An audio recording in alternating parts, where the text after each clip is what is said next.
Hello, folks. It's been a long time. Oh, I forgot to do the intro tune again.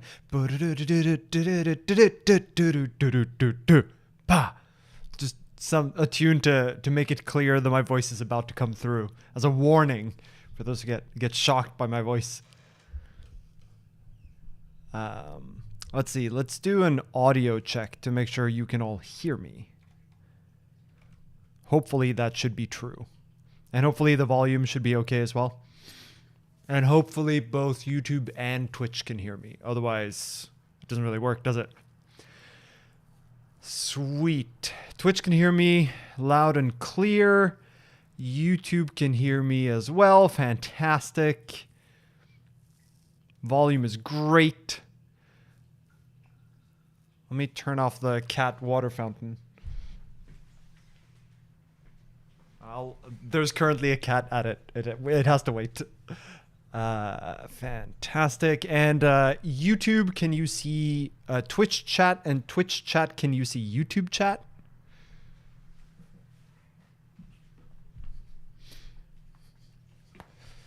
A bunch of people saying like, yeah, audio is great, loud and clear. And then one person goes, it's fine.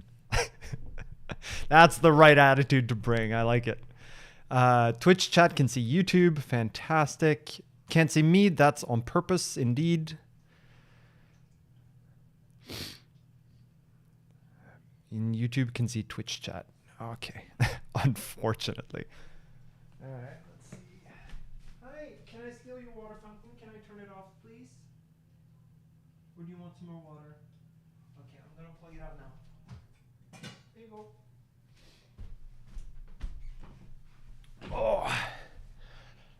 Hello from OnlyFans chat. That's funny. Sweet.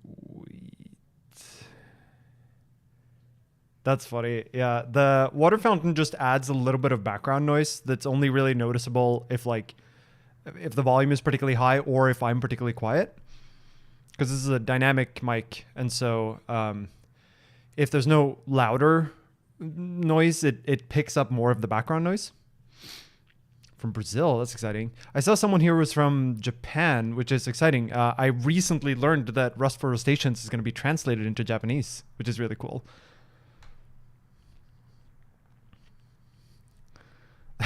Dynamic mic is not fancy. Dynamic mic are the cheap mics. What you really want is, what's it called? The condenser mic, which does not have this property. That's what like voice artists use and stuff because it's like constant gain. All right. I guess technically we're at 5 p.m. UTC now, so I suppose I should try to see if this works. So in theory, you should now see my face, and you should see a page with the cargo books page on build scripts. And hopefully nothing else.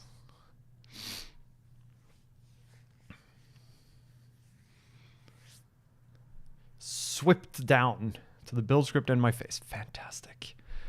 All right. Poland, Romania. Wow, we've got a lot of variety here. That's exciting. And cannot see this cat fountain. That's fine. I didn't move the cat fountain. It's right behind here. So you can't see it, but you can hear it. There's still a cat drinking from it. How, I'm not entirely sure. All right. The browser UI is fine. I'm okay with you watching the browser UI. All right. How about we get started?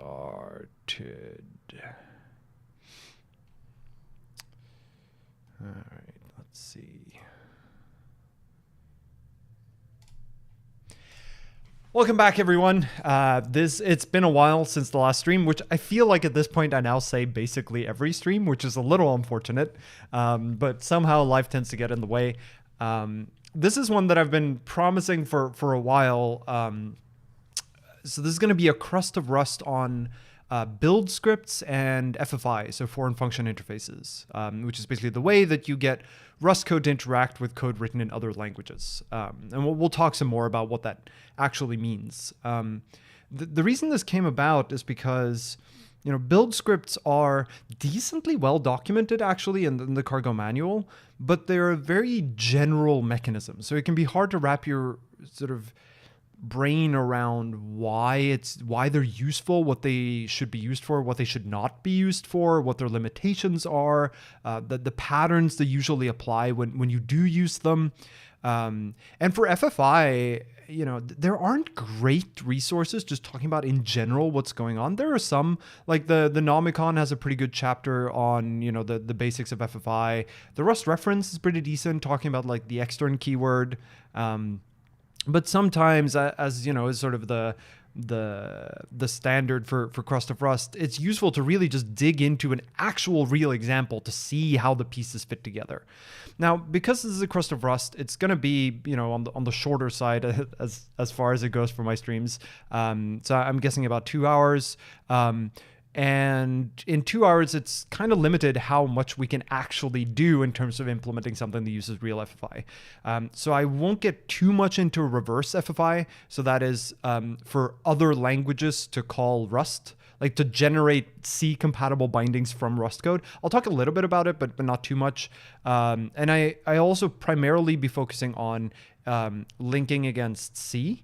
The mechanisms that we're going to talk about do apply to linking against other languages as well, like anything that is a C-compatible ABI, including things like C++, but there are a lot of nuances to, bridging the gap from the C ABI to the other language as well. And that part is related to Rust, and in some cases, like it's pretty important what those distinctions are, but we're not going to dig too much into that. I'll point at some crates that might be useful, but that's sort of the extent of it. There's also so someone mentioned in chat, Ryan Levick has a great video about FFI and Rust, which is also worth checking out. I'll link it up here somewhere in the recorded version. So I will talk a little bit about bindgen, when it's appropriate to use, when it's not appropriate to use. I'll talk a little bit about C bindgen.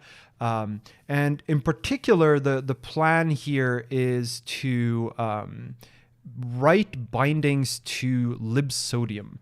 Now, libsodium, if you're not already aware, let me see if I can make this dark for those of you who are averse to the light, which I know is many of you.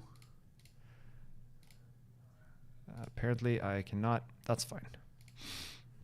So libsodium is a cryptography library written in C that is, fairly widely both widely used, but also widely known to be a very, sane implementation of many of these cryptographic primitives. And in particular, it aims to be implementations that are hard to misuse and relatively low in configuration. Like it's really just, you want to encrypt a thing, this is the way you encrypt a thing. You want a random key to use for your encryption, we generate one for you in the appropriate way.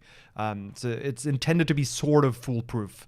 And the other thing that's nice is it's written entirely in C, so the API is decently easy to bind to. And it's a real library. It's not something where I just hack together a little C file, because that way we'll get a feel from some of the subtleties that are involved.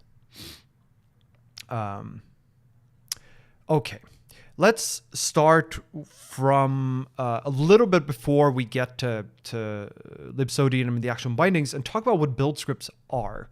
So build scripts are effectively a program that gets to run before your crate is compiled.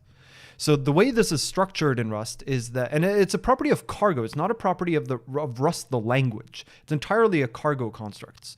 And the idea is that if you have a file in your the root of your cargo project called build.rs, the root of your cargo package technically, called build.rs, then cargo will compile that file, run that file, and then build your crate. And it will do so even if your crate is being consumed by some other crate. Like build.rs runs in the context of whenever your crate is compiled. And because Rust always does, the transitive compile, the build script that you run on your local computer, the output of it is not included in cargo publish. The build script is, but not its output, which means that the build script has to be written in such a way that it's going to run on other people's computers. And that's part of where it gets really tricky to get build scripts to always do the right thing. It can be fairly convoluted, to handle all the possible ways in which your consumers' build environments are set up. And we'll talk a little bit about that and look at some build scripts from other existing libraries as well that might be interesting. Now, as I mentioned, the build script is essentially just a program. Like, it defines a main function that's really the main entry point to a build script. It doesn't have to be called build.rs. You can also, in your cargo toml, set like build equals and the name of the path, and it'll compile that instead. And you can use like a build/main.rs and then have modules and whatnot. We'll see some crates that do that as well. If you end up with a very convoluted build process. Now, when that program runs, it doesn't really have any special integration with the crate that is actually being compiled. The way that these two communicate is primarily through environment variables and the out directory. So when a build script runs, let me see if I can go down here. Yeah, so when the build script runs, it gets to emit, it gets access to a couple of things. It gets access to the outdir environment variable. And the outdir environment variable is a subdirectory of target, sort of transitively, like deep inside the target build output directory, that is writable by the build script. And when your crate is compiled after running the build script, the outdir environment variable will be set for it as well to that same directory. The idea being here that the build script can like generate Rust files, for example, put them in outdir, and then your Rust code can include things from under outdir and get access to that generated source code. So let's just sort of see what that actually looks like. So let me do. I guess we'll do a bin and we'll say build and FFI. Very boring crate name, I know. So if I here make a build.rs, I give it an fn main, and then I do standard and var outdir.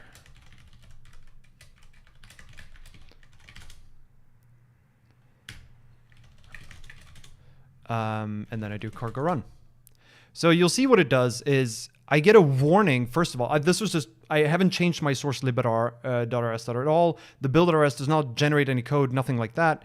But you see that when I now run cargo run, I get a warning from the build script, and that's cargo deciding to build my build script. And then it runs the build script, and then it compiles my crate, and then it runs my crate. And you might have noticed you don't actually see the output from that build script. That might strike you as strange because in the build script, we did a print, like debug basically does a print. And the reason for this is because build script output is not printed to the terminal unless the build script fails. So we can see this if I here stick in a panic and then do cargo run. Then you'll see that now, here, you see it prints the standard error of the build script when it ran. But it does not do that if the build script succeeds. And the reasoning behind this is that build script tend to produce a bunch of output. And we'll see a little bit about why they do that. And part of it has to do with the fact that in their output, they can issue special instructions to cargo that allow it to like change the link search path and those kinds of things, set environment variables. And so the standard output is going to be fairly large, and so therefore cargo just eliminates it by default. Now, it is possible to get at this output even if it doesn't fail. So let's remove the panic again. I have that set, don't I? Let me just see if I can't. Yeah. So I have the cargo target dir environment variable set so that all of my cargo projects across my host use a single target directory rather than having one per project, which tends to save disk space and save on compile time sometimes, but it's a little inconvenient in this particular case. So I'm going to unset cargo target dir, And then I'm gonna run cargo run again. And now you'll see I have a target directory in the current directory. And if we now look into target and debug and deps, not deps, build.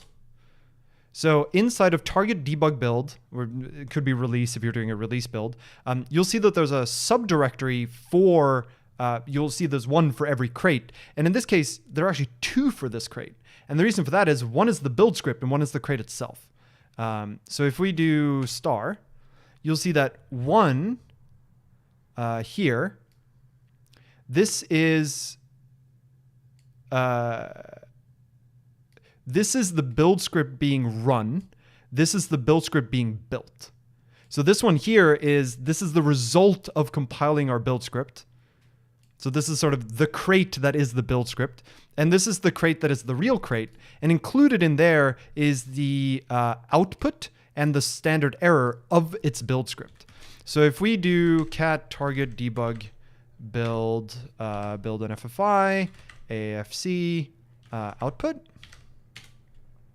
standard output is empty, which is fine, right? We didn't print it to standard out because the debug macro prints the standard error.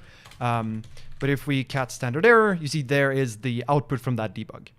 And if you do a build where you take a dependency on like OpenSSL, for example, the OpenSSL crate takes a dependency on a crate called OpenSSL sys, which has a build script that does lots of things with OpenSSL. And so if you build something that depends on it, you can use this to look at the output of the OpenSSL sys build script, even if it's deep in your dependency graph. It'll always end up at this kind of path. And so this is really, really useful for trying to figure out, if the build script did something weird, what did it do and why? It's a little hard to discover, but it is really useful to know about. You're going to run into these kinds of things. Okay, so the outdoor environment variable, when our build script ran, you'll notice was this path. And you'll see that under the target directory, under debug, under build, and under this, this subdirectory of build, that is the same one as, unsurprisingly, where the output of the build script ends up. There's an out directory. And this out directory happens to, or not happens to, this is entirely on purpose. If I here do, instead of hello world, I'm going to print out config outdoor. And I'll talk a little bit about not config env. And I'll explain why I'm using the env macro here and not standard env in a second. So if I now do cargo run, you'll notice that, and I need to do it with env, you'll see that this path here is the same path as this path here. And that's entirely intentional, right? The idea is that this is a shared directory between the build script, so where it can put RS files or any other kind of file, and the crate that's being built that it can pull those generated sources from. Now, the reason why this is env as in a macro rather than standard env var is because the env macro reads environment variables as set at compile time, not at runtime. So remember, for our main.rs here, there are two steps. One is you compile main.rs into a binary, and the second one is run that binary. And so this outdir is only set at compile time. Cargo has no way of setting it at runtime, because you could imagine you build your binary, you copy it to another system, and you run it. There's no cargo involved. So this is only set at compile time, and so we access it using env here. And you might wonder, okay, well, how do I actually use this? The way you use this in practice is you do something like, standard fs write to dot join hello.rs. And what are we going to write into that file? We're going to write pub fn foo. Sure, pubfn foo. That's fine. It doesn't need to do anything special. We can unwrap in this build script. That's fine. This is going to be standard path. And it gets sad because this and this. So what I'm doing here is I'm creating a file inside of the out directory called hello.rs. I guess let's call it foo.rs maybe. And it has a single function that does nothing. It's just called foo. So if I now do my, same thing here, and then I ls what's in that out directory, you'll see that there's now a foo.rs file in there. And what I can do in my source main is I can do something like, mod foo include. So the include macro takes a path and at compile time substitutes the call of the macro with the contents of the file. So it's not eval, right? It's a copy paste that file into here and then treat it as Rust source. So we can do outdir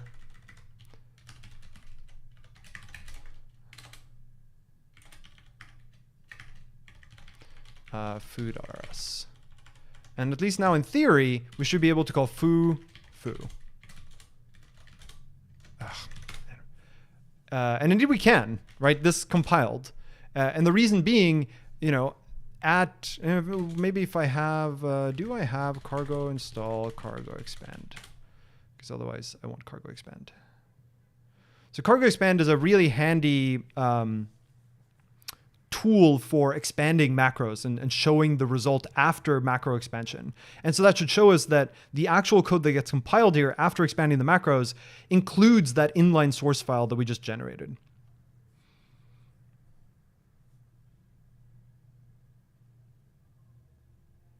Does that make sense so far? Like what the connection here is between the build scripts and not?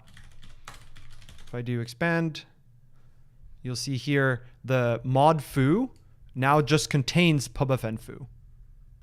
This is the result of running cargo expand. And so our call here now ends up being valid by the time this actually gets called. Include is kind of like pound include in C. Yeah, it's more or less the same thing. They're basically the same. Okay. So now we understand sort of how these connect together. And as I mentioned earlier, the outdir is one of the ways that the build script can communicate with a crate being compiled. There are others. So one is a way for build scripts to communicate with cargo, which is not really about the crate being built, but rather telling cargo, I have discovered a thing that cargo needs to deal with. And these are all by printing to standard out something that begins with cargo colon. And there are a lot of these. So there's cargo rerun if. We'll talk about those in a second. There's cargo rust C, various args. This is usually used for things like, imagine you have a build script and it's looking for a particular shared library file. And it discovers that it's not in a standard system path. Like it's not in user lib, for example. It's somewhere else. The build script can tell cargo, hey, when you go to link the final binary, also look in this directory for a particular library. And so you can use using Rust link arg, which is to pass additional flags to the linker. They don't have to be a path necessarily. They can be any linker flag. Or only pass this additional linker argument when building binaries or tests or examples or benchmarks, or you can set Rust link search, which is specifically for setting a search path. So it's sort of equivalent to -L for regular linkers.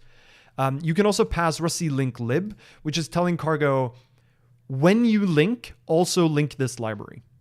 And this is very often at least part of the job for a syscrate, right? Is that the build script is going to say which shared library to link against, which is does by emitting Rust link lib. This is equivalent to -l, and if you're familiar with like linker syntax, and also where to search for that library, which is the Rust link search, which gives a path. Separately from linking, the other thing that you can instruct cargo to do is to pass additional flags to Rust C itself. So that could be trivial things like, changing the optimization level or something. But very often what this is used for is in the context of Rust C config. So what this will do, and you can see this too if I do something like, what's a good example of this? config hello. Right, so the config macro, and this the config macro is sort of similar to if you write this syntax, right? That they both end up evaluating in sort of the same namespace. Config is used for compile time properties. And these can be used for all sorts of things, but they're basically a way to say, is this thing available or not? Is this so it's used for features, right? So you've all seen, feature equals foo. So what this means is when Cargo builds your crate, it looks at what features are enabled and it passes to Rust C config equals feature equals foo if the foo feature is enabled. And that in turn enables this Rust language feature. So this is no longer related to Cargo, that allows you to do conditional compilation based on what these flags are passed in.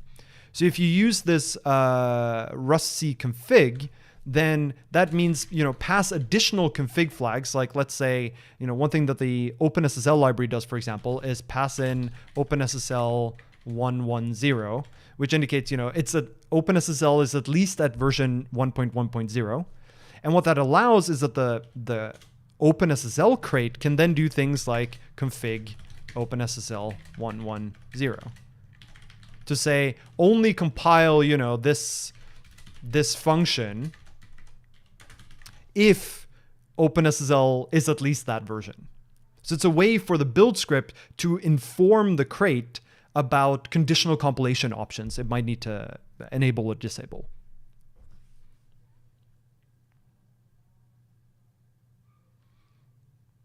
All right, does that make sense? Does the config aspect of this make sense? And what these sort of Cargo options do? We'll look at some examples of this later as we look at real build scripts.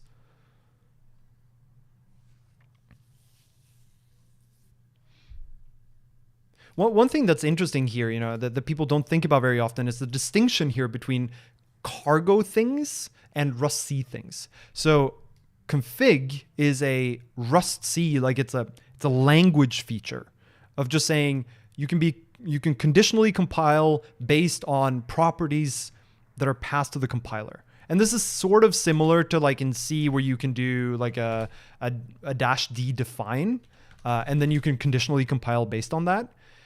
It has nothing to do with Cargo. And then there are Cargo features, right, which you set in your cargo.toml. And what Cargo does is it turns features into Rust C config flags, which you can then use to do conditional compilation. But the two are sort of disconnected. Config is like if, def, and endif, yeah. And you can also access them through a macro like this. So you can say, config OpenSSL 110 in this case, for example. Okay.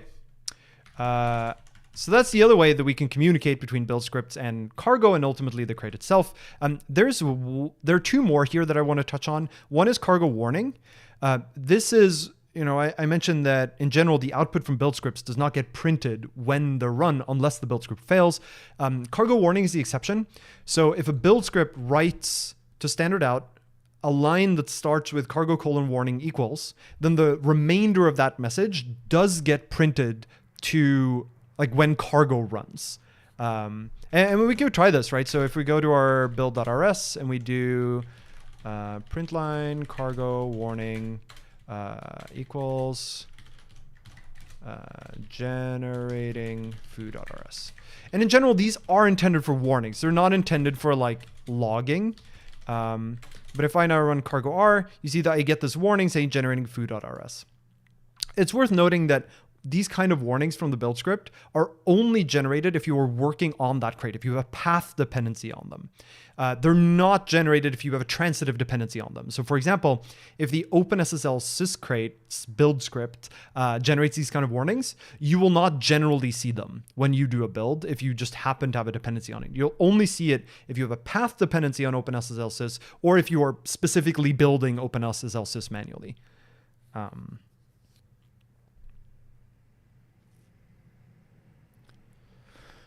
And the other one is cargo : key equals value. So this is metadata that essentially turns into environment variables. And there's a lot more discussion of this in the the cargo book and the cargo reference. But basically, if you emit something that starts with cargo colon and is not one of the like known properties, like let's say I say here include equals foo. Cargo colon include is not a special value in that list.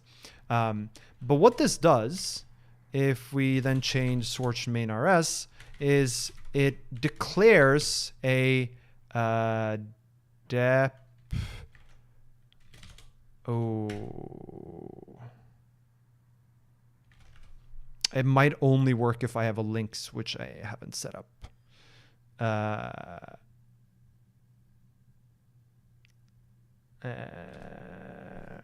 That's a good question. Build and FFI.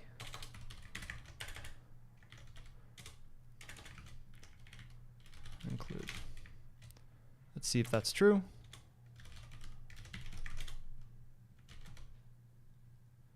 Of course not. Okay, so the intention here is that you can emit additional information for your dependents that actually contain values. So config is for conditional compilation, but sometimes you want your build script to do things like figure out where the include directory for like a C dependency, for example, is, and communicate that path to the downstream crate that builds, because it might be useful for it to like pick up a particular C header file or something. And you can do that by using the cargo colon key equals values syntax, and it will declare environment variables for those that those downstream builds can consume. But the name of the environment variable is dep underscore the links attribute, which we haven't talked about yet. But it's basically the library that the package links against, underscore, and then the key, and then the value out.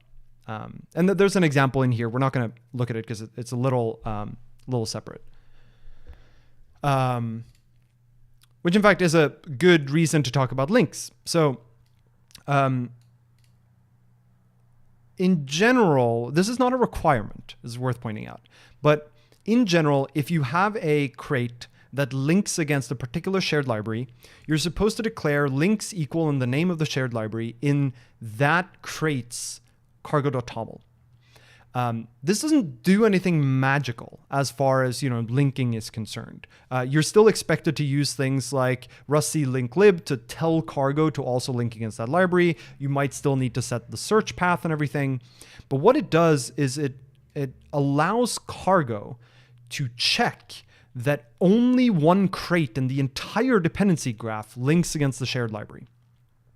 And this is useful because if you have multiple crates that try to link against the same library, you can get into really weird cases where they link against slightly different versions, or they both statically link against something, and therefore you get duplicate symbols. And then you get like weird linker failures. So doing this allows cargo to basically do a sanity check of the build, that there's actually only one crate that binds against any given shared library, or static library for that matter. Now, there's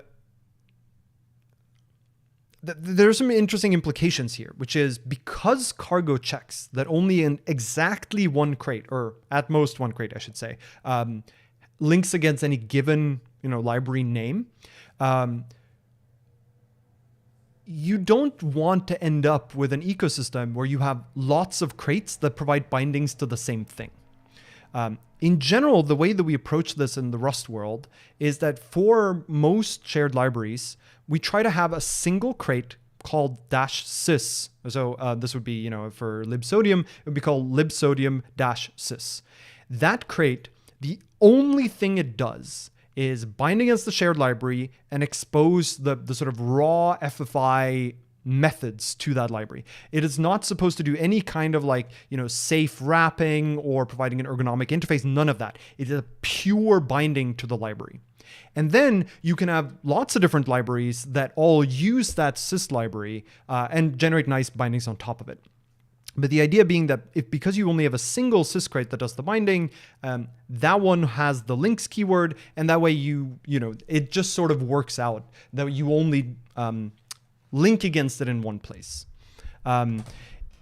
this also has some implications for semantic versioning. So if you have such a sys crate, one of the things that you want to do is try to avoid doing major version bumps to it. Because if you do a major version bump, what will happen is that it will be impossible to use use two different major versions of that sys crate at the same time in the dependency graph, because two major versions are considered two different crates. And if two different crates both have the links keyword for the same name, Cargo will complain and it won't build. So generally, if you cut a breaking release to sys, you're going to want to make every consumer of that sys crate also bump to that new version sort of at the same time. Yeah, so I haven't gone into how you generate a sys crate yet. You can write manually, you can use bindgen. We'll talk about that in a second.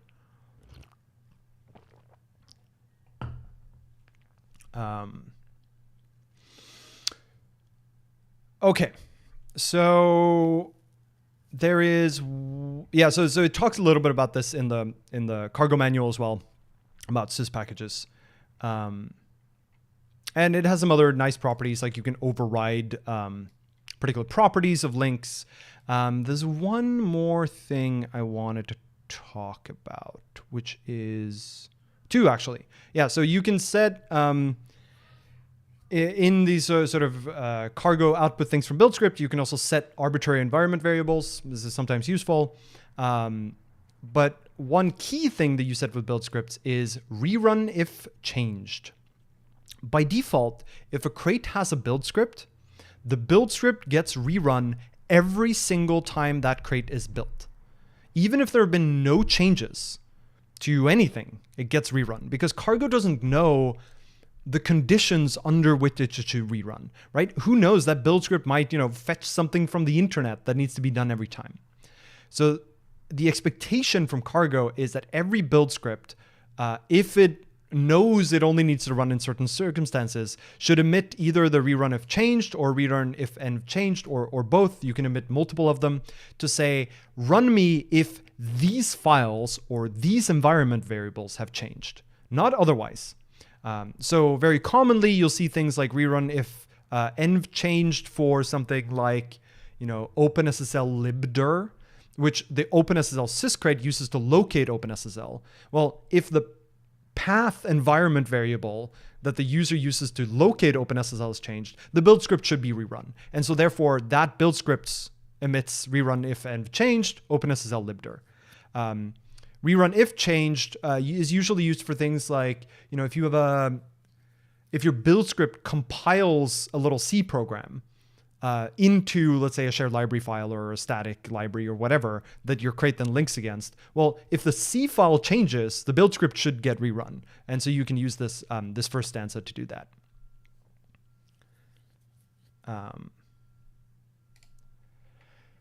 Okay, I think that's all I wanted to talk about for build scripts sort of generally. We're going to dig into some and actually look at what they do and why. One thing to keep in mind with build scripts is that, at least at the moment, they're very blunt tools. In maybe not blunt tools, but they are... In fact, I'm going to say the exact opposite. They're very sharp tools.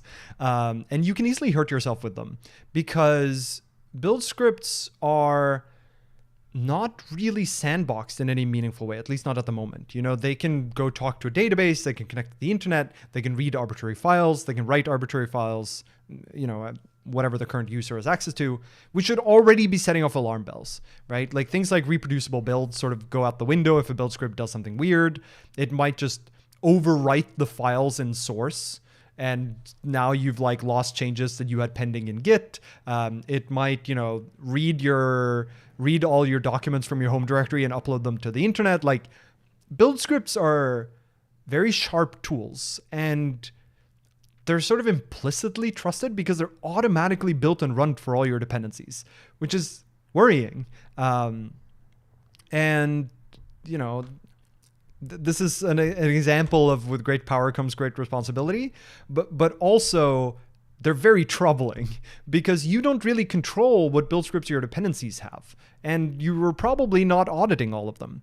There is a bunch of work in here that in the sort of ecosystem of trying to figure out how can we sandbox build scripts in meaningful ways. And one way to do that would be to do something like compile and build them in WASM so that they have a very constrained API to the rest of the system for what they can do. But this is like, it's concerning, and it's worth knowing about build scripts. Okay, with that out of the way, let's actually look at the build scripts for some very common crates. And I forgot to change my GitHub to dark mode, so give me 1 second. I'm sorry to burn all of your eyes. It'll be over in a second, I promise. You can just close your eyes in the meantime. There we go.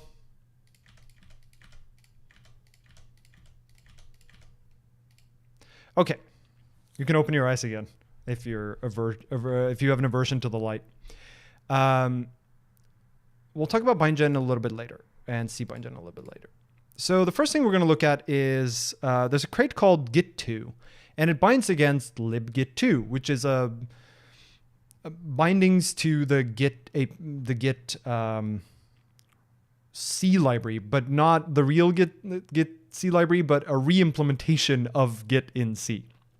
And it's a great little library. You'll see that in its cargo toml, it takes a dependency on libgit2-sys, which is a path dependency here. So there's one repository that contains both git2 and libgit2-sys. If you look at so this is the pattern that we talked about, right? Of having a separate crate that does the actual linking. So let's look at libgit2-sys and its cargo toml. You'll see it declares build equals build.rs, which is not necessary. As long as your build script is called build.rs, cargo will pick it up automatically. But it doesn't hurt to declare it. This just allows you to name it something else. You'll see it declares links equals git2, like we talked about. And it has a bunch of features and whatnot. Let's look at that build.rs. Let me increase the size of this a little bit. So very often the pattern you'll see for these kind of sys crates is very similar. In general, what they do is they first try to locate the library in question on the standard system paths. If they can't locate it in the standard system paths, it looks for actually, I should change that slightly. It first looks at whether there are environment variables telling it where to look. If there aren't, it uses the system paths. Then it looks to see whether it can find the library it needs in that path, and whether those are at the right version. And if it does, then it just generates the bindings and tells cargo to links against it. Otherwise, it will often build that dependency from source. This is known as vendoring, right? So the package contains the source code of the shared library it links against, and it'll build it for you into outdir and then link against it. And then usually, however it ended up with the shared library, it'll also then use something like bindgen to generate Rust bindings to that shared library.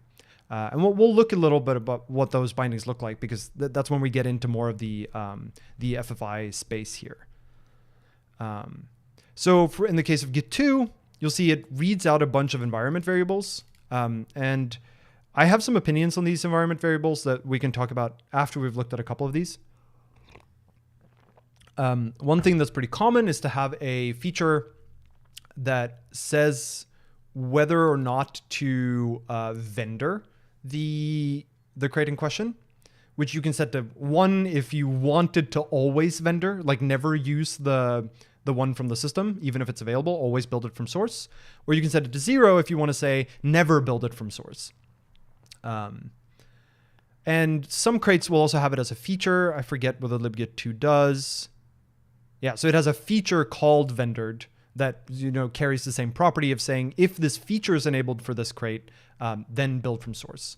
Of course, the challenge with features is that they can get enabled anywhere in the dependency graph, and then they get enabled for all consumers of, because Cargo will only build a given package once, a given crate version once. So let's say, you're a crate down here, you take a dependency on git2 and you don't set the vendored flag, but you also take a dependency on, foo, crate foo, and crate foo also takes a dependency on git2, but with the vendored flag, then you will get it vendored, because Cargo takes the union of all feature flags set across the dependency closure. So if we go back to the build.rs, you'll see that first it looks at whether it's allowed to look for the system provided version of the library. So that is, if it's not explicitly asked to vendor, then it will look. It uses this crate called package config. And this is one that you'll see used a lot in these kind of contexts. So the package config crate is a relatively thin wrapper around a command that ships on most Unix systems called package config. And we can look at package config pretty easily. So what package config does is you give it the name of a library, and you say, what information about that library would you like? In this case, we want libs, so we want the link properties used to get this library. And in this case, for libsodium, I just get -l sodium. And that's because libsodium is on my standard system path, so no -L is needed. So it can just be linked directly with -L sodium. It has other properties too, like C flags, which is additional flags you have to pass to a C compiler if you want to compile this library. Libs will often include -L if it's in some other system path. This is a very standard way of locating shared libraries, and that's why you'll generally see that these syscrates will be using package config to locate the shared libraries rather than like implement their own mechanism for searching through user lib and the like. And the other thing that's nice about package config is it lets you do things like version requirements. So you can say, at least version or max version. You can say things like, I want to link against this statically. So you'll see here with -lib, I can also pass -static to package config. And I'll say, if you want to link statically, then you also have to pass -pthread. Don't know why, but that's the rule for libsodium. And so package config just gives you the linker flags you're going to emit. And furthermore, it actually prints, let me see if I can find, here. After running package config, all appropriate cargo metadata will be printed on standard out if the search was successful. So what this is saying is, as long as you use this crate, not only will it tell you whether a given library was available, but it'll also output all of the necessary of these cargo standard out instructions for a build script to do things like set the link search path and the linker args and stuff. So it's a really convenient way to do these kind of bindings. Oh yeah, I can show the path.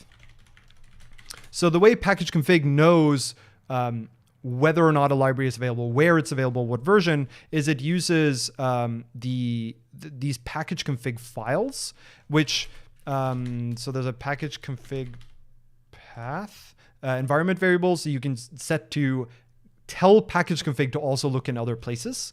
But if we look at one of these files, it really just says where the thing is located, where its lib directory is, where its include directory is, the name of the library, the version, and additional,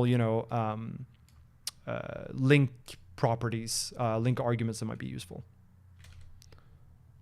So it's a very straightforward, syntax for declaring these.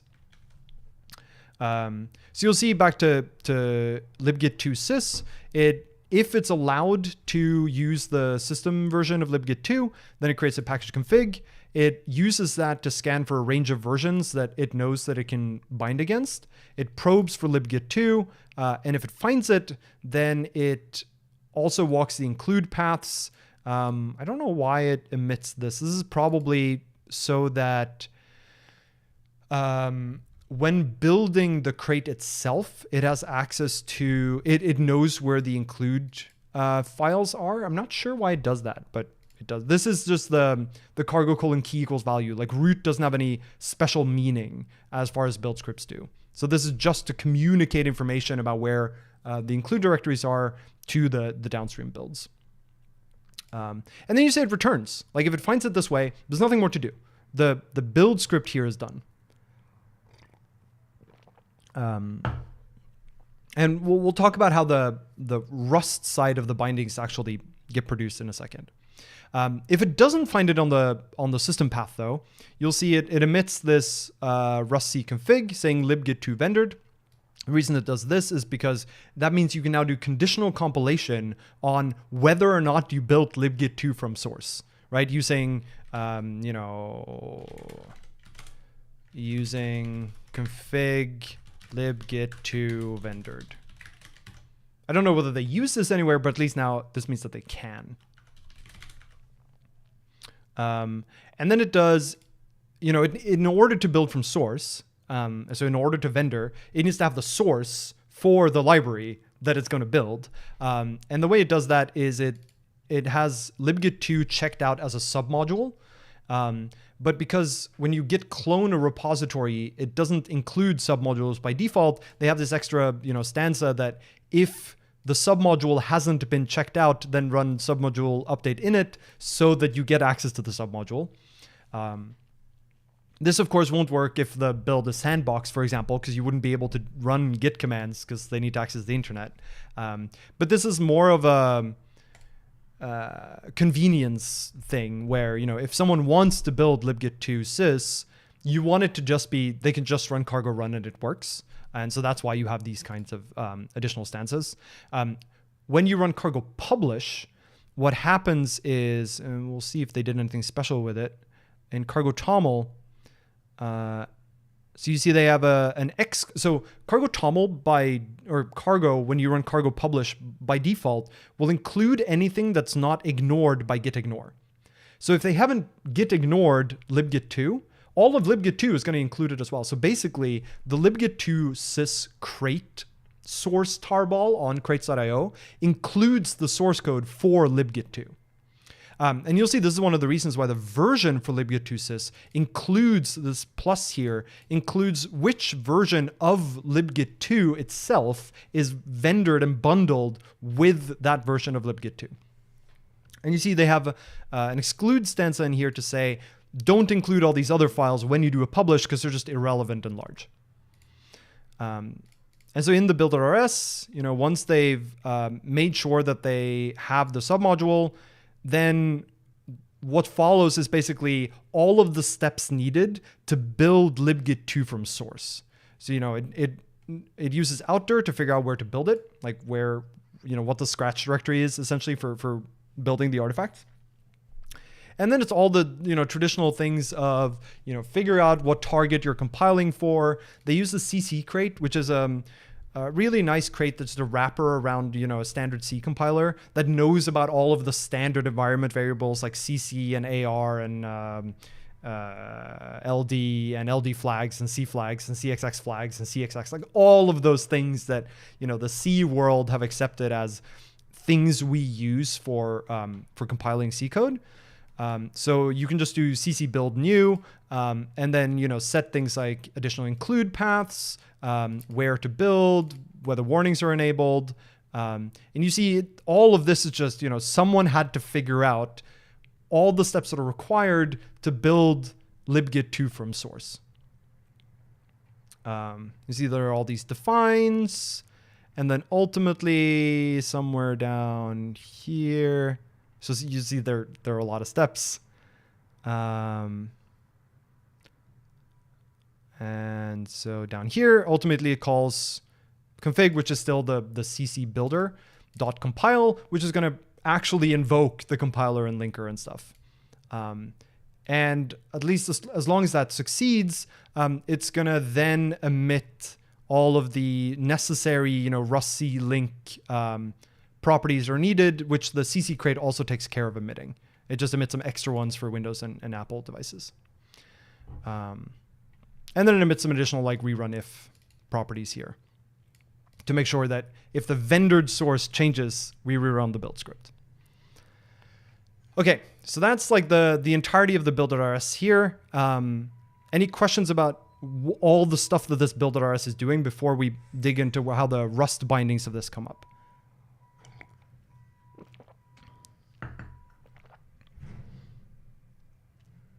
Oh, someone asked why the API for package config uses the name static with a K instead of C. This is because static with a C is a keyword in Rust, so you're not allowed to use it for function names, for example. You can. There's like, is it R?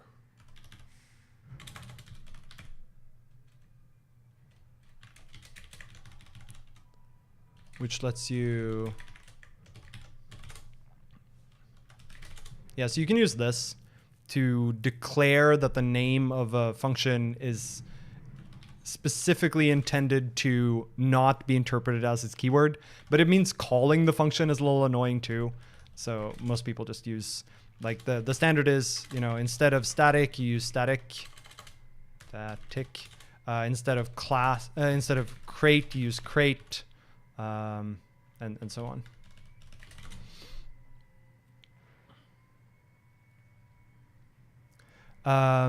Does the user have to build the C library on their machines, or can we publish a pre-built.so? So cargo doesn't prevent you from including a .so in your build artifact. And in very rare cases, it's a good idea. Usually not SOs, but you'll see this with like more like .os or .as, where there's like usually for embedded platforms where it's really annoying to build, you know, the hardware bindings for that device, and so they'll just bundle it with it. The problem with doing that is those artifacts are tied to your build and execution environment. So imagine, for example, that you're building on, to take a stupid example, you're building on 64-bit Linux and someone else is trying to run on 32-bit Linux. Your SO will not work on their machine. That particular example is outdated, but any kind of like difference in target, difference in versions of libraries can come into play here. In general, it's safer for you to use whatever they have on their machine or build on their machine than trying to build the SOs for any possible consumer. It's not impossible, but usually you want to avoid it. Okay, so all of the stuff that we've seen in build.rs right here, all it does is tell cargo how to link against libgit2, right? Which is either just -l git2 if it's already on the system, or, you know, built from source -l to something that's in the outdir. But that doesn't explain how do we actually call into these functions, right? Like ultimately that just means that the symbols are available in the binary, but how do we call them from Rust? There are many ways to do this. If we here go to librs, you'll see that it actually has lots and lots of code in this lib.rs that has this extern C keyword on it. You know, they declare lots of types, structs with repr C, all of this stuff.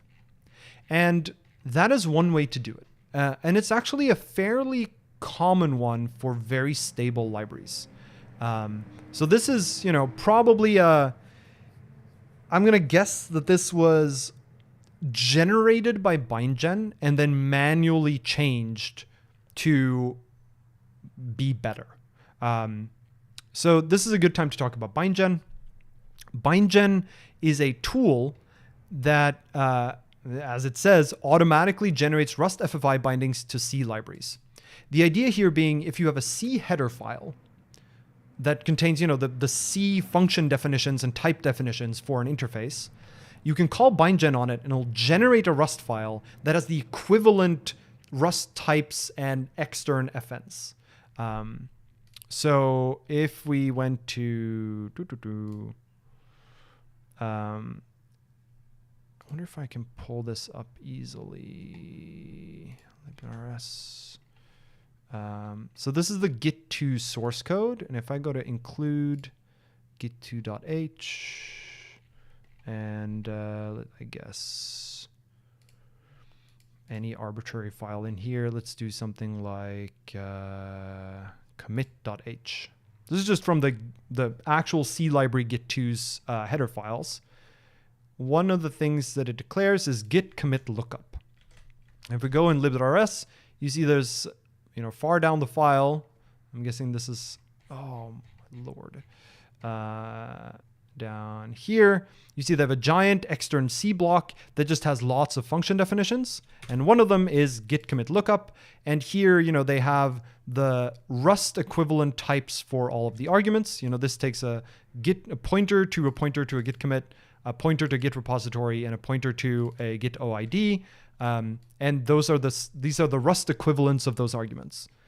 And this is also how you do FFI in general, is that you declare, so extern, how do I want to describe this in the best way? The extern keyword, all it really does is it changes the calling convention used for that function. It says that, in order to, if you call this git commit lookup, there are two things that are different with extern. One is you don't give a body for the function, which is to say this function is not defined here. This is a declaration of the function, but it's not the definition of the function. Or did I get that backwards? It doesn't contain the body of the function. Basically, extern is saying this is defined elsewhere. So just look in the symbol table of the binary, and if you see a call to this, actually call that. And then it changes the calling convention to say, if you just write extern, so extern fn, or in this case, an extern block with an fn inside of it, what it's saying is use the C calling convention for this function. Don't use the Rust calling convention, use the C one, which is what you would expect. And for anything that is extern C, you have to make sure that all of the arguments are, the valid C equivalent arguments. So basically any struct here has to be repr C so that it can actually be used over that kind of call. And so if we went here and looked for, struct git commit, it's pub enum. So this is another pattern you'll see sometimes in FFI. Pub enum with an empty value. What this is saying is git commit is an opaque type to us. So in a bunch of places in the code, we're going to pass around, star mute git commit. And what we're saying is we don't want to try to turn git commit into a Rust struct. Like git commit is defined somewhere in the git2 library, but we don't, its internals are none of our business. We're only ever going to pass around pointers to it and then use methods to get access to inner fields. Like if we want to look at the author of a git commit, we're going to call git commit author and pass in that same pointer. So this is a way to say this type is really just an opaque type that we're only ever going to handle through pointers. And you'll see this is the case for a lot of these types. There are some that's not true for. So git rev spec, for example, you see we actually have a struct defined for with repr C with fields. And here, the assumption is that git rev spec is defined here to be the equivalent of how it's defined in libgit2. And in this case, they've written all of these out manually. And there are some upsides and downsides to this. The upside of this is you can control the exact layout for all these types, not just the layout in sort of a memory sense, but you can control the naming of every field. You can control the exact, there's some type definitions that are equivalent but are different ergonomically. You can, add accessors, you can implement clone as you want. You have more control over exactly what the bindings are. And over time, they're stable. You implemented these and then you can just keep using them forever. That, the definition of git rev spec here is not going to change under you because you wrote the definition. It does, however, mean that if the underlying library, like if libgit2 changed in some way, and it matters for the bindings that you wrote, you're going to have to change those bindings. The alternative to that is to use something like bindgen. So what bindgen does is it takes the C header files and generates a file like this for you. So no longer do you write this by hand, it gets generated for you by a program, but that also means you have less control. Like BindGen is going to generate sometimes some very convoluted bindings that are going to be hard to, sit down and manually read. They're going to be fairly unergonomic, but they are in general going to be correct. Sometimes there's some really subtle things about making sure the memory layout is exactly the same between the Rust type and the C type that BindGen, will know about. And if you handwrite these bindings, you're going to have to know about them. The problem with using something like BindGen, of automatically generating the Rust bindings here, is that they might not be stable over time. So if BindGen changes, it might start generating different Rust code for the same C code. And so this can be a backwards compatibility hazard for syscrates. Imagine that your syscrate just calls BindGen in build.rs. And this is a fairly common pattern, by the way. In fact, we can show how that works. So if I pull up the BindGen docs,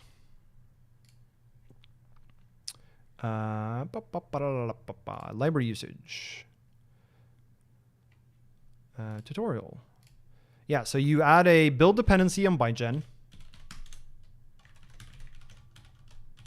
Oops. So build dependencies are dependencies of your build script. Then you create a wrapper.h, and in our case, that's going to include sodium. And in your build.rs, I guess we can just copy paste this whole thing actually. And we'll see what the contents actually are, but we don't need extern crate here. You see it, this assumes that you already have the necessary link stuff. So this is where you would use something like package config. In our case, we can probably just do link to sodium. Rerun if wrapper.h changes. And we say, BindGen, generate based on what's in wrapper.h, and write the bindings out to outdoor bindings.rs. So if I now run cargo r, it'll build BindGen.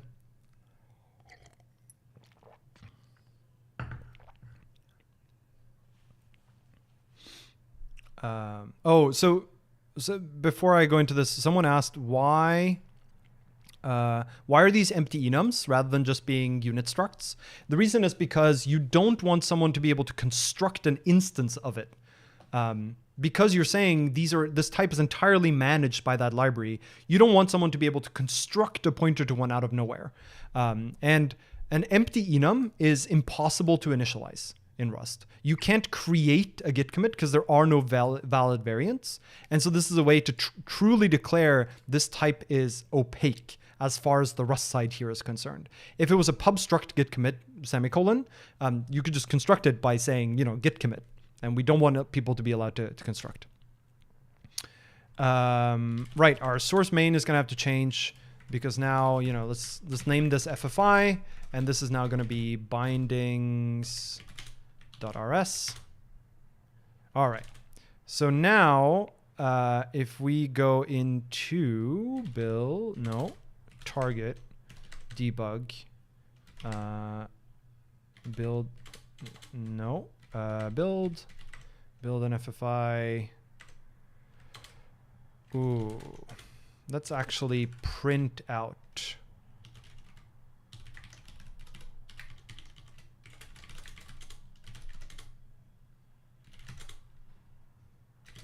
It doesn't want to let me do that. Yeah, so you see we're getting lots. In fact, this already prints the path. What am I talking about? You see we get lots and lots of warnings now.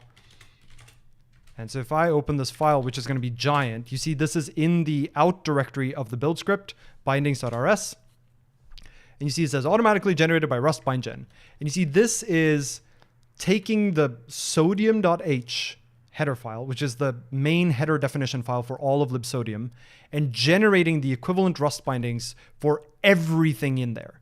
Like every type, every function, now gets a generated thing.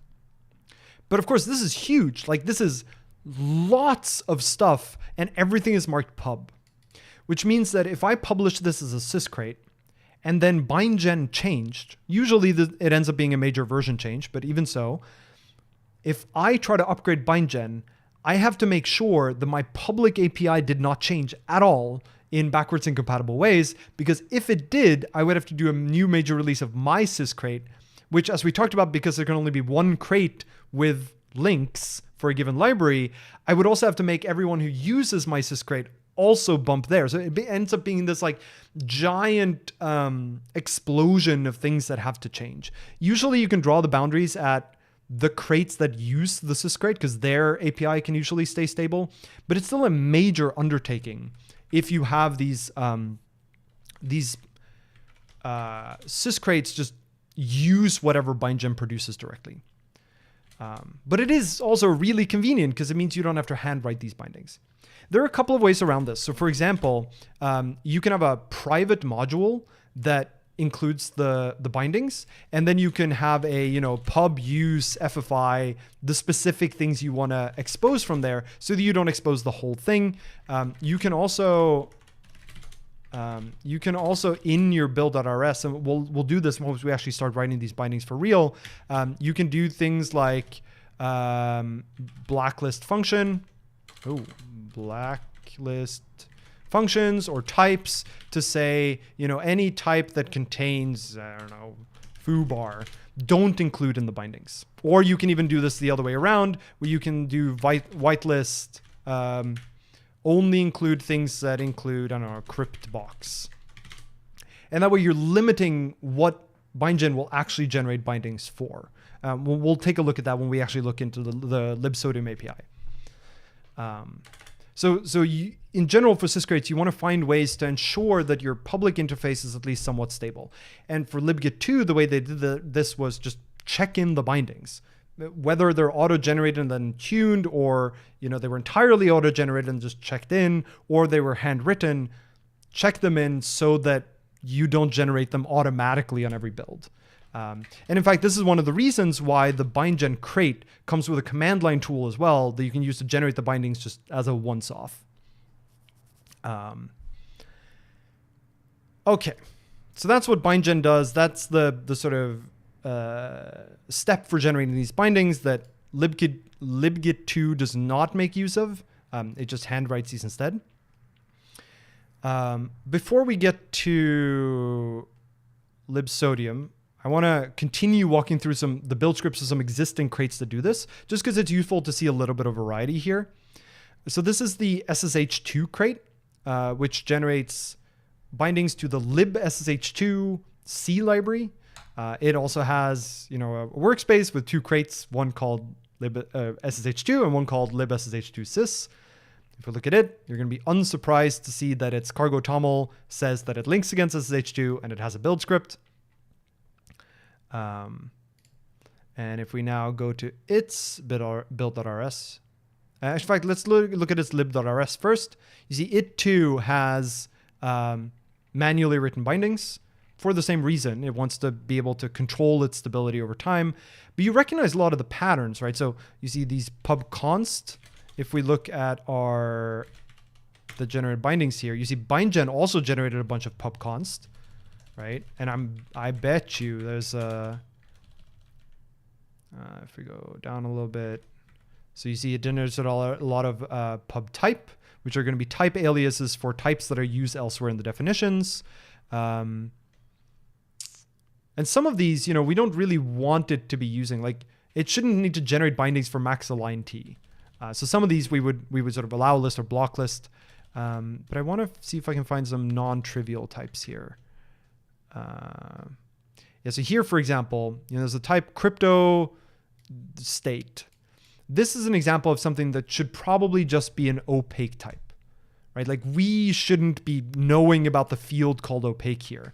So this is something that we might, in manual bindings turn into one of these because we know it should never be constructed in the first place. So those are examples of patterns that bindgen doesn't know that we want to treat that type that way. And if we look at the bindgen documentation for Builder, you'll see that it actually has a lot of configuration options. So you can say things like, how do we want it to generate the equivalent Rust code for C enums? And there are a bunch of different options. If I minimize this, you'll see you can say things like whether to generate comments, which things to allow list and block list. You can inject arbitrary Rust code or C code. You can mark a type as opaque. So this is the example of it's going to generate, an empty enum instead of actually trying to traverse into the fields. And so we'll end up using a bunch of this when we work with libsodium. Type aliases, whether to derive different traits. Like sometimes for FFI types, maybe you don't want to derive any of them and implement them all manually. You can control that here. Whether to support namespacing, what to do with callbacks. There's lots and lots of stuff you can do in bindgen here. So back to SSH2, let's look at its build script. And this is going to look pretty familiar, right? It's going to down here.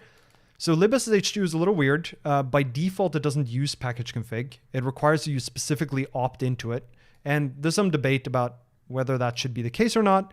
But if it's allowed to use package config to discover the system one, then it will use package config like we talked about and use find library for libssh2, which automatically emits the necessary build.rs cargo instructions. It also sets the include path, which might be convenient for downstream libraries. And then it returns. So this is the same structure as we saw for libgit2. You'll notice that this doesn't set any version requirements for the library at all, which if you can avoid it is nice because it means that in more cases you can avoid building from source. And you see it does the same, libssh2 is checked out as a submodule. Make sure you actually check out that submodule so that you can build it, and then go and try to build that entire C library from source.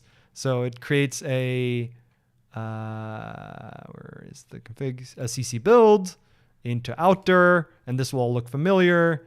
It does all these other things it might need to do to set the include paths. And in fact, here, this is depth z include. This is an example of one of those cargo instructions using just key equals value.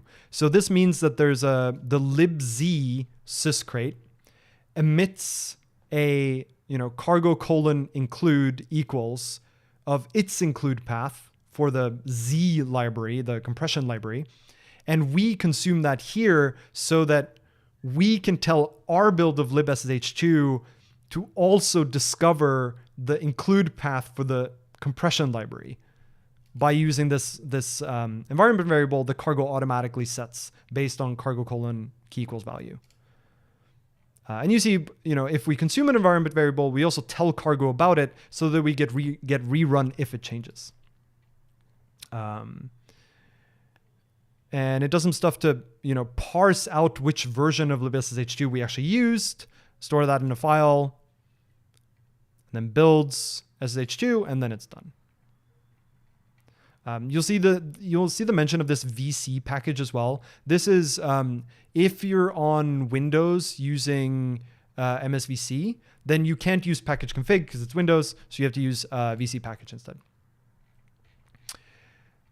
So nothing terribly surprising here either. You'll see it makes slightly different decisions about whether to use things from the system or not. And there are other examples here. So the OpenSSL crate is a little bit of a beast because there are so many different versions of OpenSSL and different variants, like there's LibreSSL as well. You'll see if we go to it actually has a subdirectory for its build script. So it's build/main.rs because they have all these other things to use. If we look at the main.rs here, it looks somewhat familiar.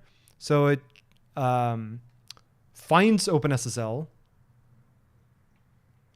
links against it, tries to find the version by looking at the include directories. Determine mode is it tries to figure out whether you want to build against OpenSSL statically or as a shared library. And if we look down here at determine mode, it's down here somewhere, I think. So it reads this environment variable called OpenSSL static. This is also a pretty common pattern in syscrates where there's an environment variable called the name of the library underscore static. And if it's set to 0, then we don't statically link. If it's set to anything else, then we do statically link. And if it's unset, then we just,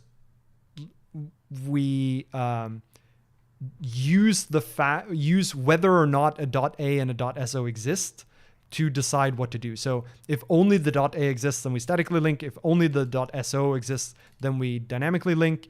And if it contains both, then we do a dynamic linking. So this is like, the OpenSSL one has taken a lot of care to try to make sure that every possible combination of flags work. And I don't think we're going to dig into too much of all the details of what it does. But if we go down here a little bit further in main, you'll see it does find OpenSSL, which calls this function, find OpenSSL, which if the vendored feature is enabled and we haven't explicitly through an environment variable said don't vendor, then use this find vendor module to get OpenSSL. And find vendor is going to check out the source, do a build, and then link against it. And otherwise, so that means if the feature isn't set or the feature is set, but the environment variable to not vendor is set, then find it from the system paths, which is going to use package config. Okay, so this is a very long, procedure of steps, but you'll see that they're fairly similar between these different libraries. The general pattern is if you can use it from the system, then use it from the system. Otherwise, build it from source. What I would recommend is if you're doing this yourself for some library, think really hard about whether it's worth vendoring. Like, vendoring is convenient for consumers, right? Because it means that if they don't have the library installed locally, you just build it for them and it works. But the chances that building it from source is extremely complicated and error prone is pretty high. And so there's a decent argument for if you can't find it in the system, you should just error and tell the user to install this library instead. Like in the case of libsodium, if someone doesn't have libsodium installed, I don't want to have to build libsodium from source. So instead, our build script can just issue an error saying, install libsodium, and then try again. And that's what we're going to do as well. We're not going to try to figure out how to build it from source through CC in Rust. I don't think it's worth it. The other thing is how you decide whether or not to vendor. It's also somewhat convoluted. It seems like the general best practice that's emerged is you have a feature that lets people opt into vendoring if they specifically need vendoring. I don't know why that is, but if you specifically need vendoring, and then you have an environment variable that overrides the feature saying never vendor. And the reason this is useful is because there are some users who have very strict requirements about how source code is brought into their builds. Like if they're trying to do hermetic builds, for example, or if you're at a company and you want to make sure every source that's brought in has been like checked in all sorts of ways, you generally don't want any vendoring. You want to make sure that everything is provided by your build system. Like imagine if you're in something like, Buck or Bazel or whatever, you want it to error if OpenSSL wasn't available because that means it hasn't been declared in like the standard build environment. You don't want like most of your application to use one OpenSSL, but your Rust parts use a different OpenSSL. Usually not what you want. And so in general, you want to provide this kind of override mechanism to say, if you can't vendor, if you can't find it in the system, then I just want an error. I don't want you to build it yourself. Okay. So now we've looked at a bunch of these other libraries and how they do their bindings. So let's now talk about libsodium. So libsodium, I'm not going to go through all of like what it does. That's not really important for what we're looking at here. Also, libsodium does have Rust bindings. So there's a crate called libsodium sysstable, which does basically everything that we're going to do today and more.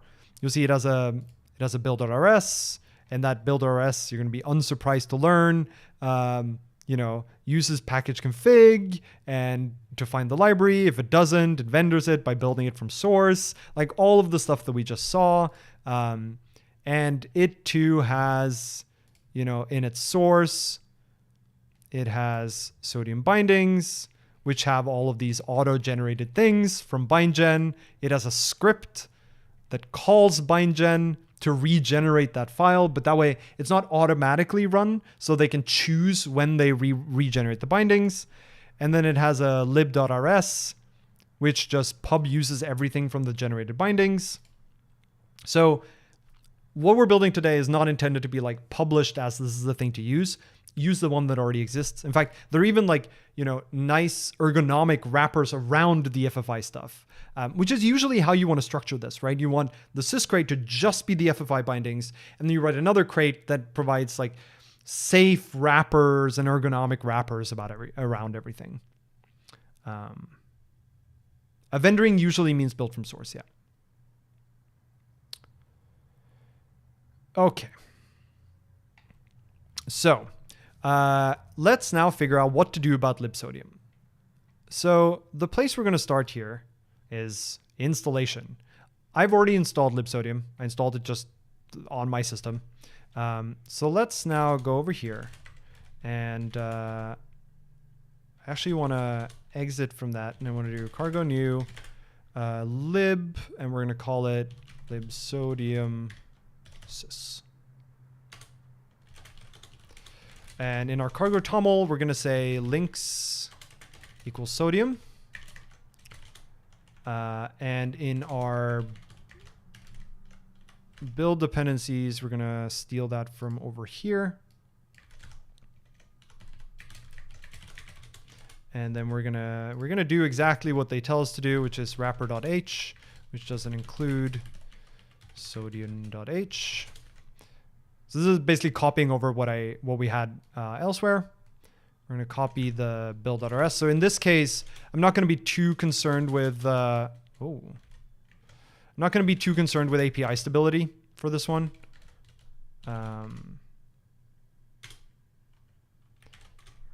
Test, I guess. That's fine.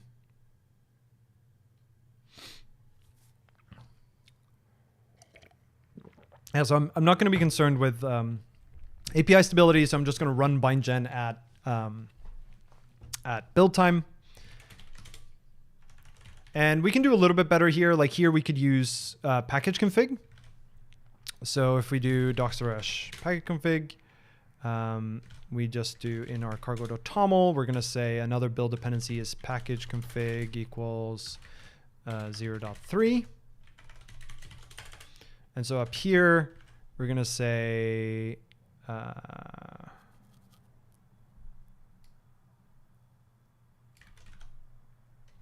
and you see here in the docs for package config, it says not recommended to have no version requirements. And the reason for this is because it's unlikely that your bindings truly do not have a version requirement, right? When you generate the bindings, you're generating them from a particular version of the C header files. And that means they're going to include, functions that exist in that version, but not earlier ones. So you do generally want to include like an at least version. So we'll do that too. Like so. Probe sodium. And if you're curious about what version libsodium is, we can do that with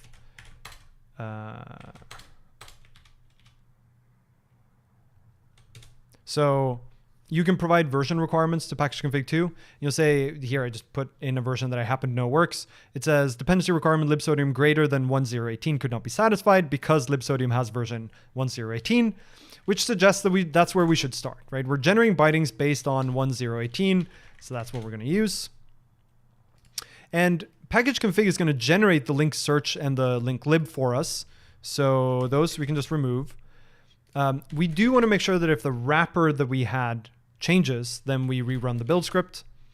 And this bindgen config, we're almost certainly going to have some some things to change.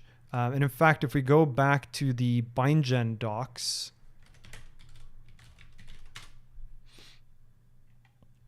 go to the builder,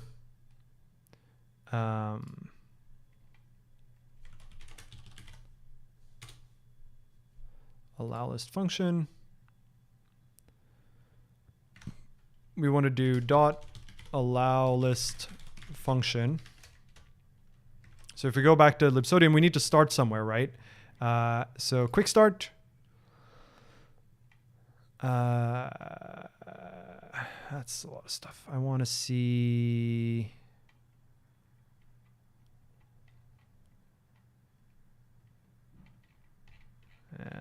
I want usage or quick start maybe.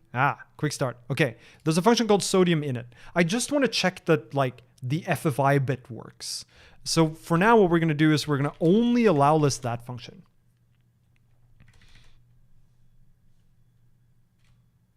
And then we're going to generate the bindings based on that. Why does it not? Am I blind? Oh, it's because there's a newer version of bindgen. The tutorial is wrong. That's why. The package config command line tool is a Linux tool. It's unrelated to the, or it is not provided by a Rust package. Okay, so it says package config could not find system library sodium. Oh, that's because it is not called that. It is called libsodium. Great. So if we try to do something like build with verbose,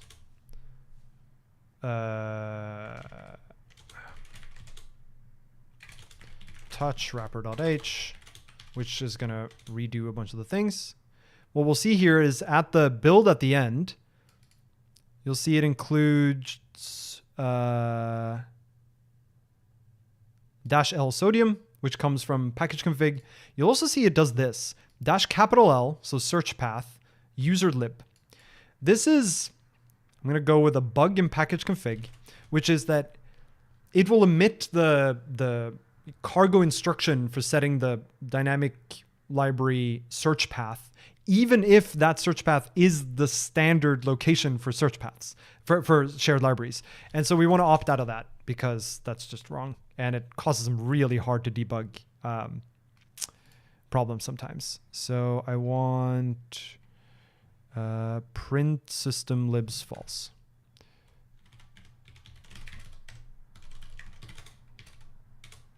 So if I now run this, you'll see it just does -l sodium, which works because libsodium is in user lib for me. Okay, so now we have, at least in theory, our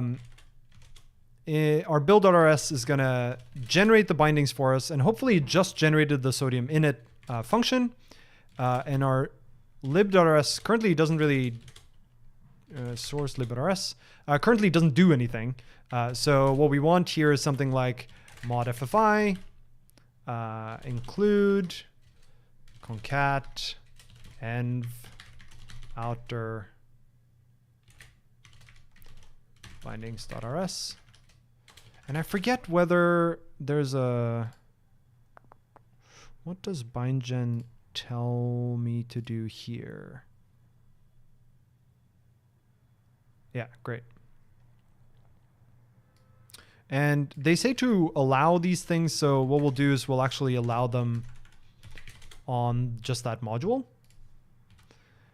And so in theory here, we should now be able to do pub use FFI sodium init. You see I got auto completion here. It's because the build script was run, and so this include actually, it's just a regular macro that includes that file which exists. So if I here do, FFI : pub use FFI : I actually get what's in there. And you can see here the signature the bindgen generated for sodium init is, it's an unsafe FN that returns an I32. And in fact, if we go to definition on this, It's not gonna let me do that. That's fine. Show me.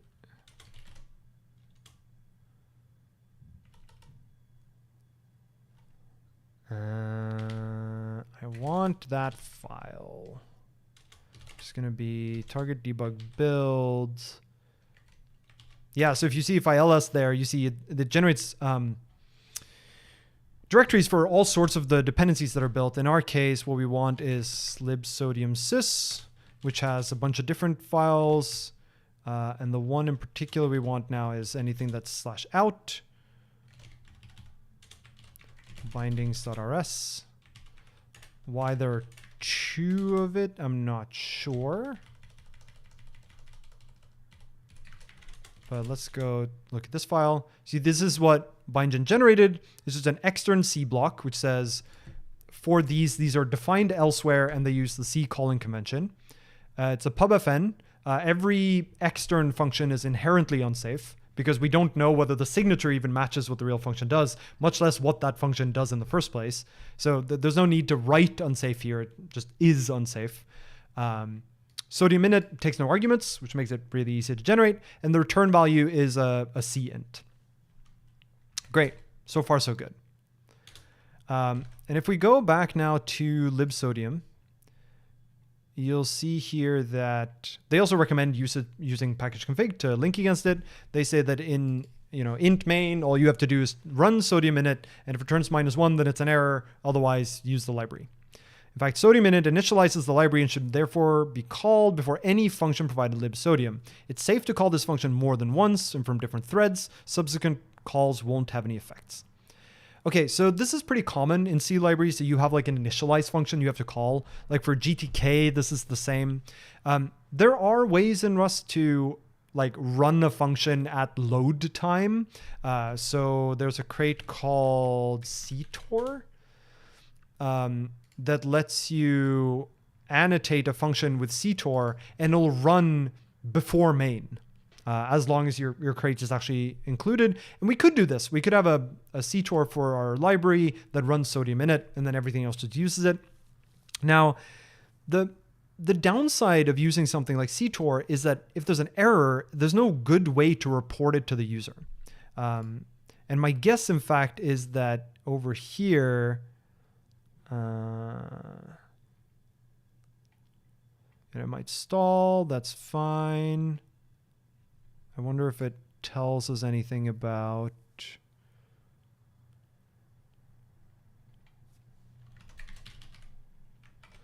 The sodium init function must be called before any other function. It's safe to call sodium init multiple times or from different threads. It will immediately return -1 if it's already been initialized. Yeah, so what we probably want here is actually something more like, here I'm both doing the FFI bindings and the nice thing around it in the syscrate, which is sort of a no-no, but just to demonstrate what's going on. So if we now do, pub, we declare a pub struct sodium.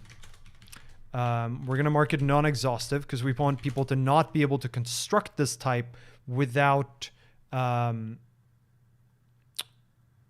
explicitly calling our constructor. But we're going to say it's clone and it's debug. And then we're going to do impl sodium. And this is going to return, a result of self, or we don't really know yet. And what that's going to do is unsafe FFI sodium init. And if this is less than 0, then error.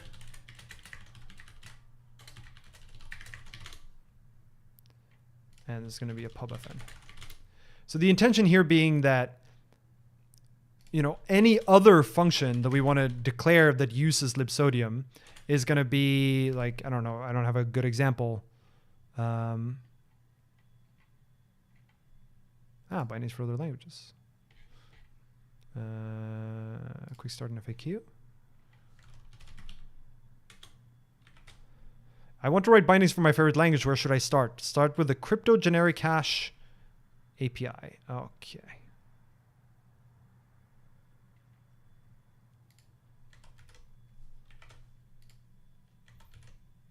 Great. So that's probably the function we want to start with. So, there's going to be a function like this. And by doing this, I don't know what it's going to return yet. What we're basically guaranteeing is that the user will have called, like we will have satisfied the library invariant that sodium init has been called first, by virtue of calling, by virtue of having a sodium, which they can only get by calling new. There are other ways to do this too, right? So you can have an init, and you could have like a static has been init, which starts out to be, in fact, this could be something like a one cell of a bool that starts out as being one cell new false.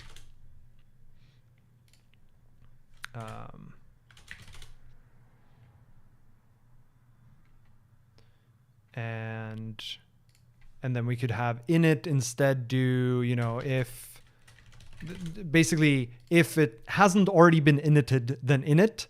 And that way you don't need to actually keep around self. You could just have every function down here, like assert has been init. The problem with doing it that way is that you're going to enforce this at runtime rather than compile time. If you have an API like the one we originally started with, you're going to guarantee at compile time that init has been called. Non-exhaustive on a struct mostly has the effect that that external users, as in users of this crates library API, cannot construct one of these or destruct one of these. They have to use our constructors. So it works for, basically this has the same effect as giving this type a non-public field. The same effect, but without needing the extra field.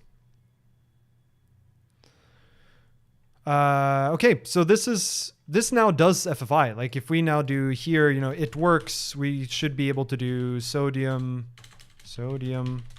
new, and dot unwrap.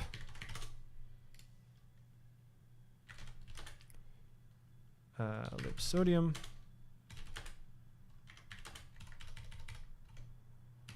Run cargo test. Okay, so this now called sodium init, right? We know that it works because sodium new calls this, which calls sodium init, and it should return an error if that returns a value that's less than 0, but it returned okay because the unwrap didn't fail. So we are now doing FFI, right? Where we saw that it links against libsodium. This test actually calls that method, and so it works. Like we now have FFI working. Okay. Before we continue from here, is there anything in the path to where we are right now that doesn't make sense or that you'd like me to talk more about, like separately from my words are escaping me? Does any of this not make sense? Is there anything you'd like me to go into in more detail? Is there anything that you think would be useful to get a second explanation of? To talk at me.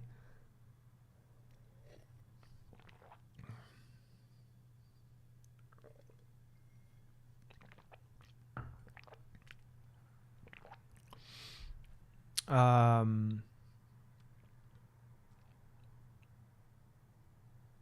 always wanted to port or write a wrapper for a simple C library for learning purposes, but every time I try to tackle that, it becomes very complicated to understand the C code. So usually you shouldn't need to understand the C code as much as you need to understand the C API. And with something like bindgen, you might not even need to do that because it'll generate the equivalent Rust types for you. And all you need to figure out is like, what are the semantics of these methods? Like basically, how do you turn this sort of direct, unsafe C API into a nice ergonomic interface? And that can definitely be some work like we did with sodium new just now. And I mean, we'll try to do crypt generic hash too, just to see whether we can get it to work. But but most of the time you shouldn't need to dig deep into like the C code itself.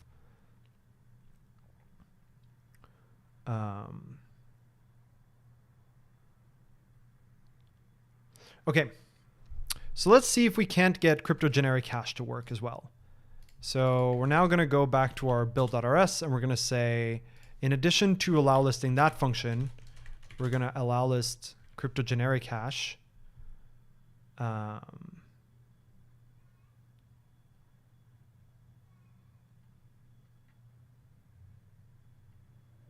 Great. And let's see what that generates. So if I now go back to my libsh, and in fact, we can get rid of the pub use here of the FFI. Again, remember, we should probably have the FFI bindings be in a separate syscrate and the ergonomic interface should not be in that syscrate. And then the reason here being, you're more likely to make breaking changes to the wrapping API, and you don't want to have to do breaking changes to the syscrate because those are really annoying. But for now, just for exposition, let's pretend that FFI here is a separate crate. This is a little easier to set up. So let's look at what the binding that we got here was. Oh, there's something weird about my... All right, so crypto generic hash does this. Aha.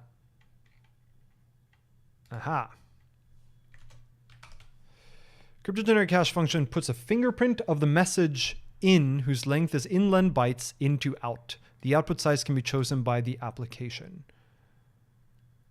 The minimum recommended output size is this. Okay, so there's a constant here that we also want.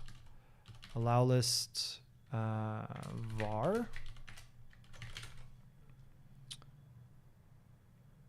And we probably also want...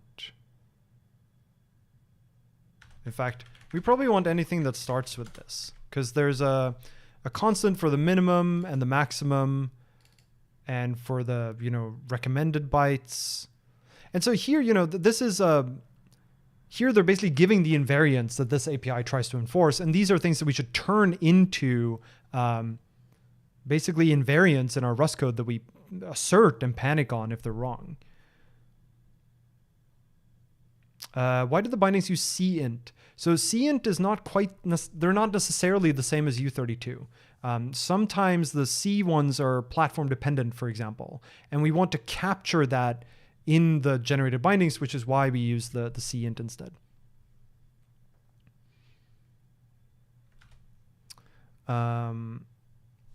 Okay, so this suggests that there's going to be there's an out, which is going to be mute U8.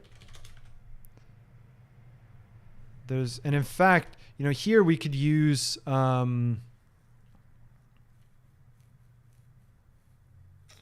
because we don't require this to be initialized already, we could here say what's the Rust completely spacing on the uninit, maybe uninit, that's what it's called. So we can say here maybe uninit.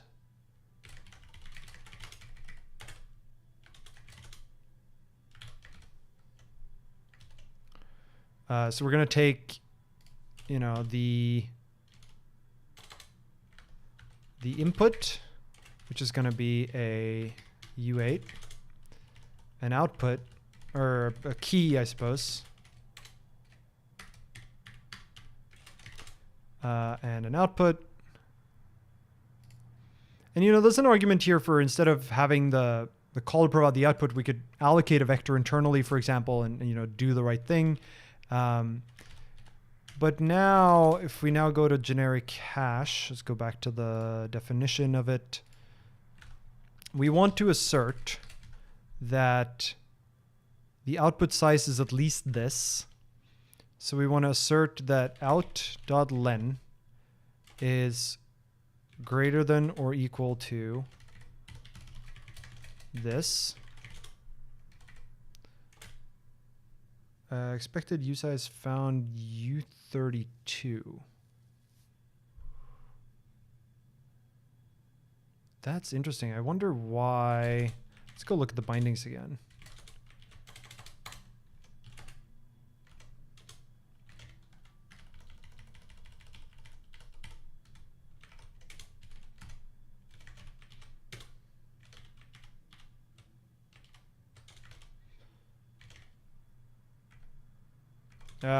I don't actually want it to. I just wanted to regenerate the bindings. Target debug build libsodium sys star out bindings.rs. I don't want to look at this one. Yeah, so you see it actually did bring in all of these consts now. I wonder why they're defined as U32s. You see, it did bring in exactly the two ones we wanted and then all of the consts. So this is one way to just build up the bindings in a useful way, is to just allow this specifically the things that you're like ready to handle. Okay, so what this means is as usize, and in fact here we can do, this is what Clippy would also yell at us for, this, to ensure that if the type of this ever changed in the future, we would get an error saying that it might not fit in usize. Usize from U32 is not defined. What else did they require? Minimum required output size. Oh, minimum recommended. Okay, so we know it has to be more than min. We know it has to be less than or equal to max. And we're not actually going to deal with the recommended one because it's not something we have to enforce in the API. It's up to the user to try to fit that. Key can be null. Okay, so you don't have to provide a key.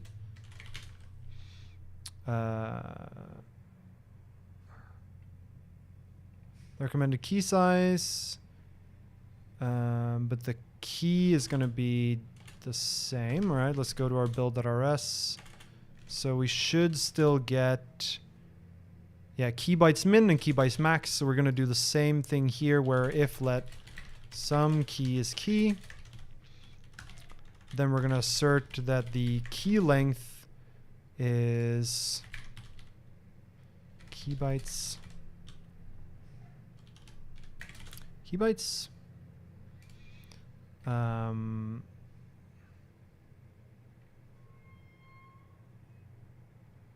Okay.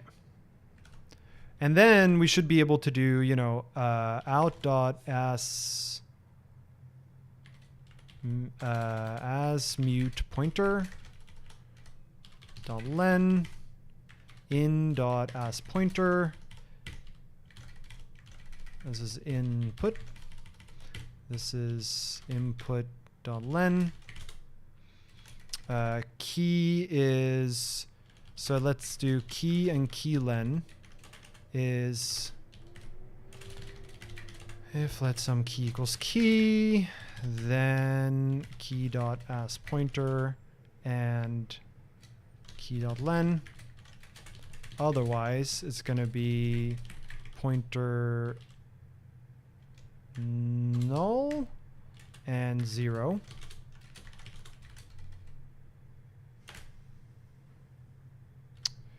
I didn't like that. Did I do something foolish?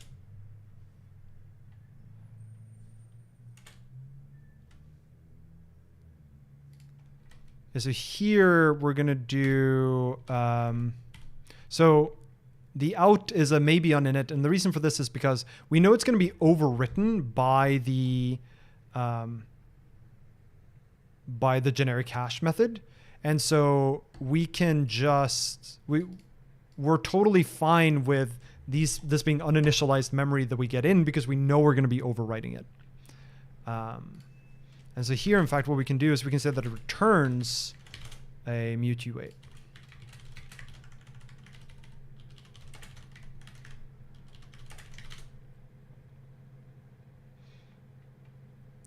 But in order to do that, we need to, turn it into the appropriate type when we pass it in here. And that's going to be taking that and turning it into one of these.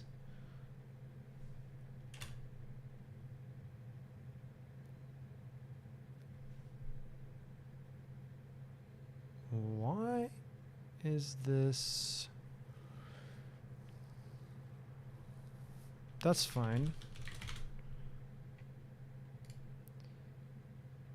And this is going to be out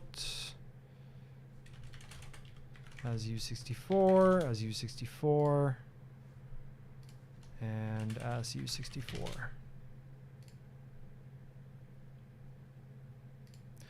Go to definition doesn't work here because the definition is the include, which is a little sad actually. Like if I do this, it just takes me there, and if I go to definition on that, I get the include.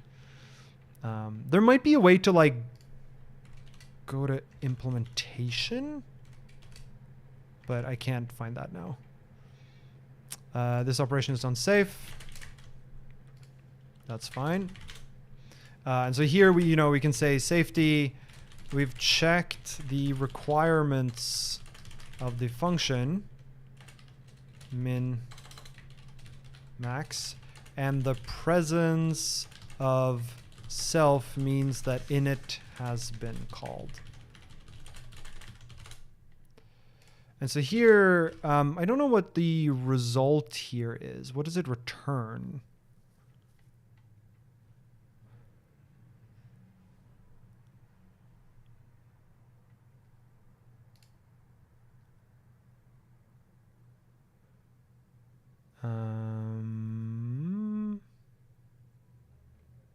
Why does it not say what the return value in?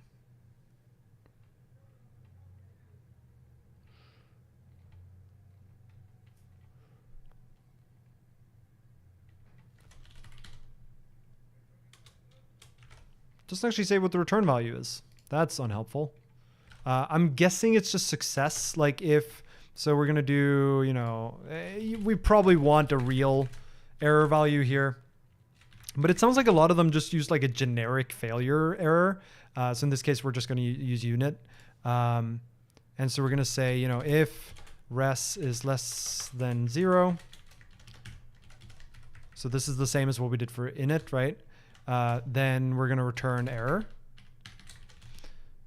Otherwise, and we could do this if we want. Otherwise, we need to turn this into the appropriate thing, which is we know the cryptogeneric hash has overwritten the contents of out. And so what we'll do here is maybe on init, and it's like assume it's array assume init, slice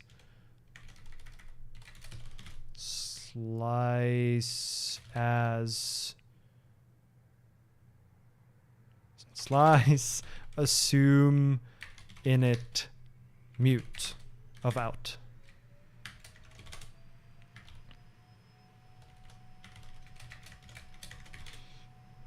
And I think this one actually has a maybe an init slice as mute pointer, which is what we actually want here. And these are, of course, unstable library features because why would anything be on? Fine. Set nightly, that's fine. So we want to feature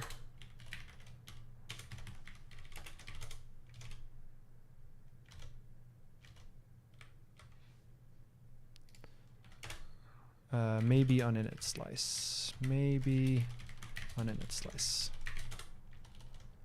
This is also pretty common, right? Where you're converting between the types that the C API expects, which is usually, the pointer to the first element of a slice, and the real, Rust slice types.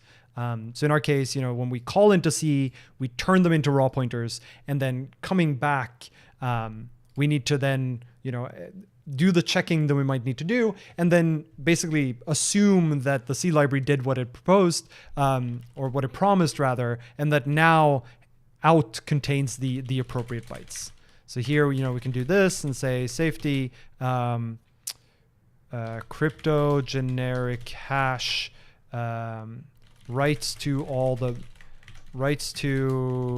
and thus initializes all the bytes of out. Yeah, so the question here then becomes, what does generic hash actually promise? Does it promise that it writes to all the bytes of out? And I don't know whether it says.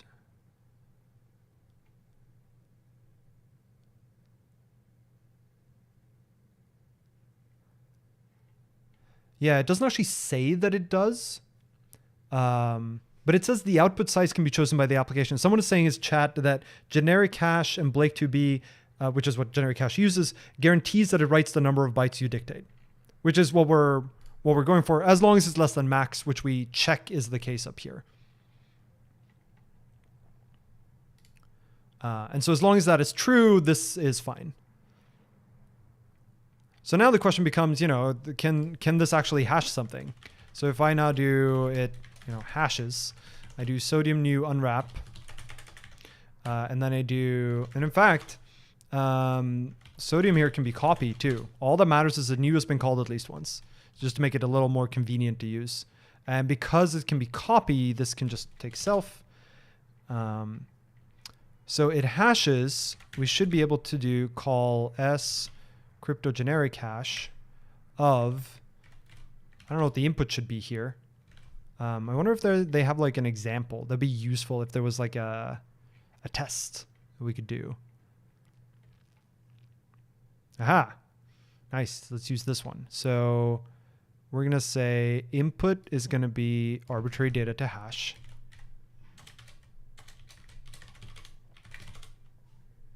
The B prefix here is saying treat this as a byte string rather than a UTF-8 string. Let bytes is equals this. The key, we're going to say we don't have a key. And the out, it's a little annoying that we have to have an out here. Well, one of the things that we could actually do here is with a slightly fancier const generics, we could make this generic over the length of output and key, and then put restrictions on it to say, this must be an array that's longer than min and shorter than max. But sort of out of scope for this particular implementation. Here, I just want to see that it works. So what we'll do is we'll do let mute out. And what do they use for out here? They do this. Yeah, so we're going to do let mute out equals. I wonder if I can. I wish there was a sort of alloc here, but oh, maybe there is actually. So we can do maybe uninit of FFI crypto generic hash bytes.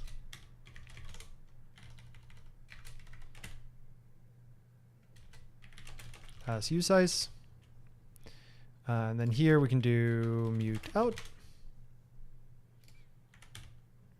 And now these bytes should be the hash of this. So if I now do, let me bring in dev dependencies, something like the hex crate, 043. And I want to print line hex encode of bytes. And now if I do cargo test here,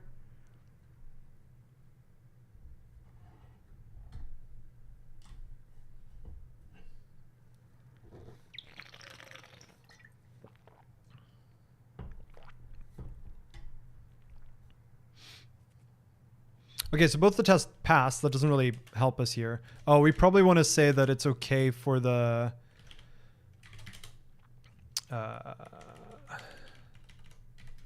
We're okay for dead code in here too. This is like a bunch of like never used for the constants. But what I want here is it hashes, and I want to see its output. Okay, so prints a hash. The hash is the same every time. That seems promising. And if I change the input, arbitrary data to hash in Rust, and then run it, I get a different hash. So this seems like it hashes. It seems like we have the hashing API working.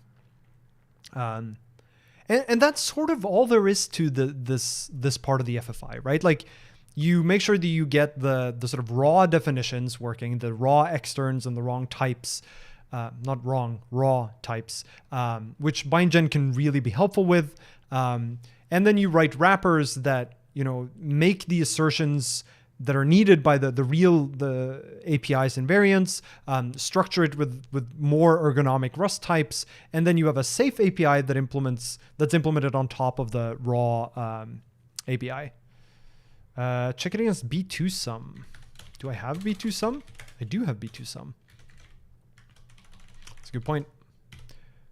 I wonder if that will work actually.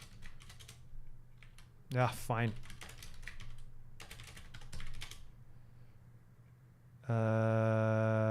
That's unhelpful. Can I set the output size here? Length.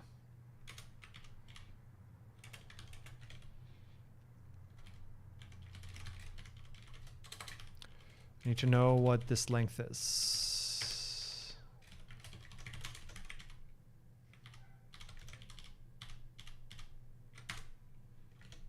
32. So if I do L32, 32 times 8, 256. And this is going to be difference because it includes a new line. And hey, we get the same hash. So this hash that we got from doing the FFI is the same as this hash, which is what we get from the real Blake 2. Nice.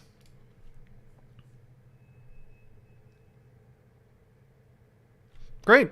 So now we have, working FFI in this direction. Now, you might wonder, well, what about going the other way? Like, what if the C code wants to call Rust code? And the process is exactly the same, right? Well, mostly. So what you would do is, let's say that the C API expects a function pointer of some kind. Well, you can just declare extern fn. This is Rust. And you have to make sure that, the arguments are, valid C types.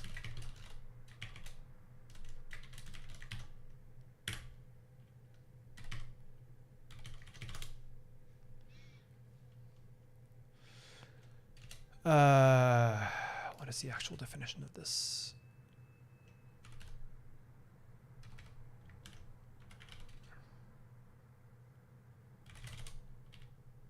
I thought I could just cheat here, but I guess not.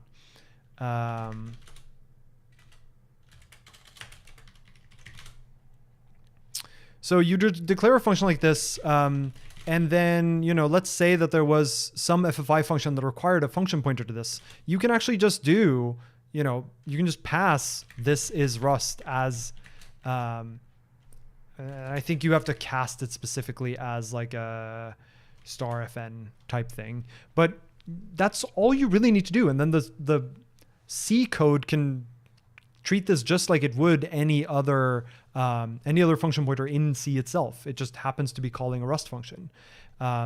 Usually the thing you want to do here is you got to make sure that the type is extern. You got to make sure that all the arguments and all the return types are, validated representation in C, and match what the C code expects to be calling. And The other thing you want to be careful about is memory allocation. So in general, if you allocate memory in Rust, you'll want to make sure it gets freed and dropped in Rust. If it gets allocated in C, you want to make sure it gets deallocated in C as well.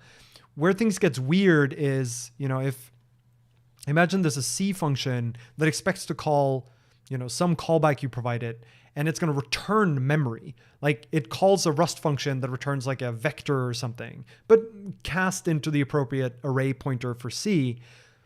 If C then tries to free it, you're going to be in for a bad time. So you want to keep track about where the allocations and deallocations happens. And usually it's best if it all happens either in the C code or it all happens in the Rust code, rather than try to mix and match and remember. The other thing that's worth knowing about is no mangle. So no mangle, you can put on a function so that its name actually ends up exactly like this in the final binary symbol table.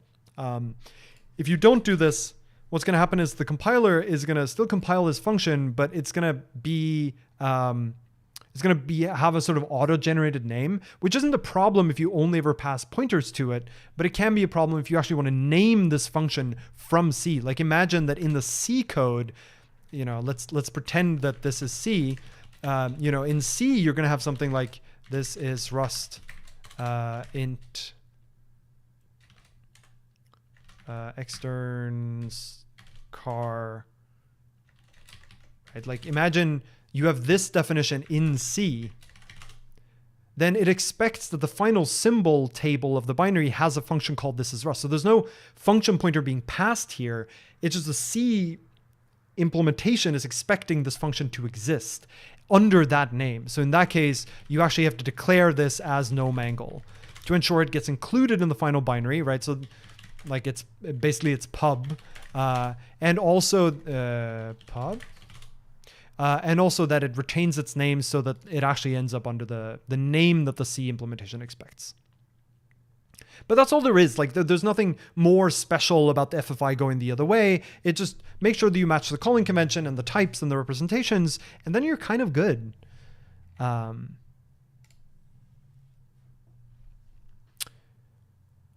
Okay. Are you duplicating the out reference? Is that allowed? I'm not duplicating the out reference.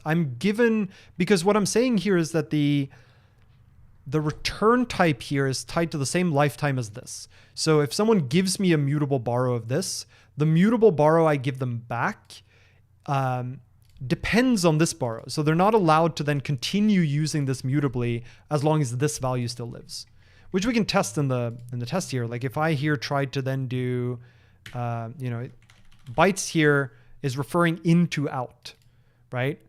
And this is therefore also referring into out. So I should not be allowed to do something like out 0 equals 1.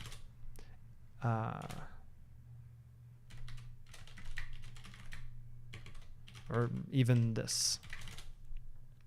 And indeed, I get the error cannot use out because it was mutably borrowed up here. One thing I could do here, right, is I could restrict this a little bit and say that the thing you get back is expected to be read-only. There's no real reason to do that. But we can if we want to.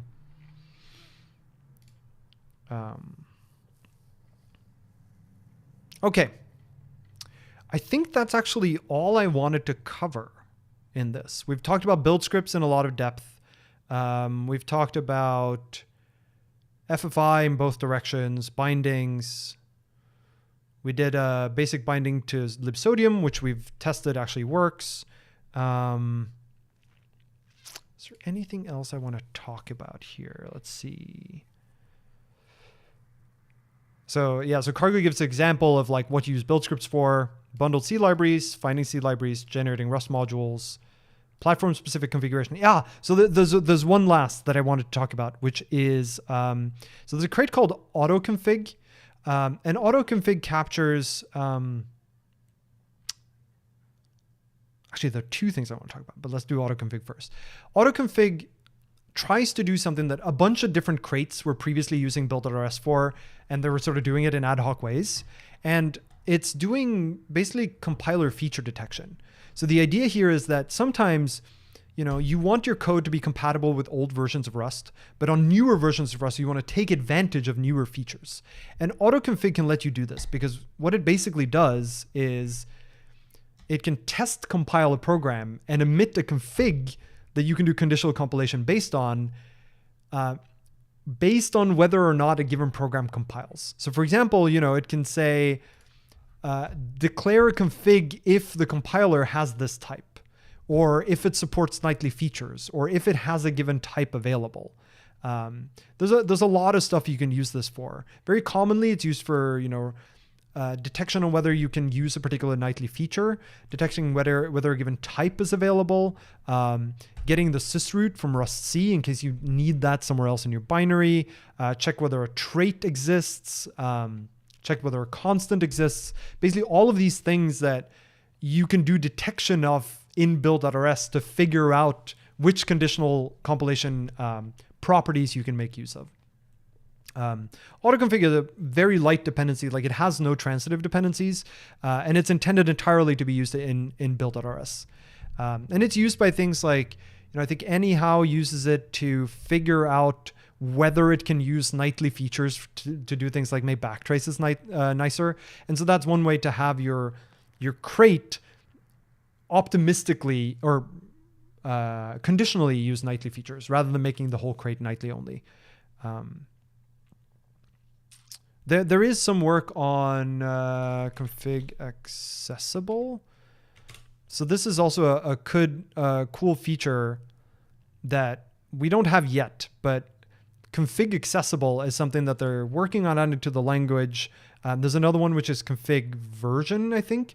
And both of these are going to let you do conditional compilation based on whether a given path, so like a type, trait, constant, is available in the current version of Rust being used.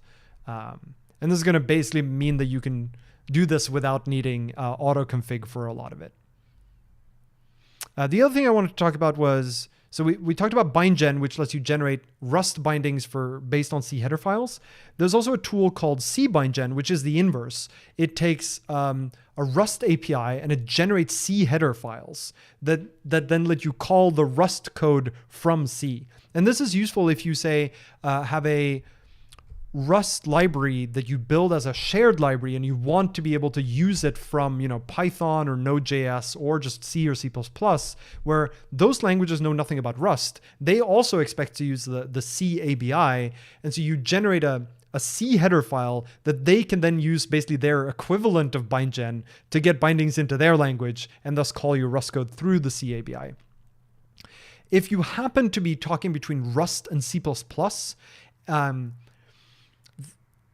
bindgen doesn't work that well for C header files, and calling Rust APIs from C++ when you're constrained to the C API is a little limiting. So there's a great crate called CXX, which tries to allow you to build a better, a more ergonomic interface between specifically Rust and C++.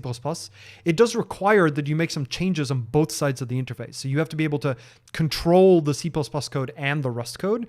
But if you do, you can basically use this little thing, like this crate, which lets you basically define the bridge between these two languages and have it generate bindings that are much nicer for each language. So if you happen to be in that situation, I recommend giving CXX a look. Okay. I think that's where I want to end. I don't think there's anything else I wanted to talk about. There are examples of a lot of the things that I talked about today in the Cargo book under build script examples. So definitely give that a look too if you want to refresh some of this after the fact. Any questions at the tail end here before we end for the day? I think 2 hours is a pretty good estimate. Happy with that.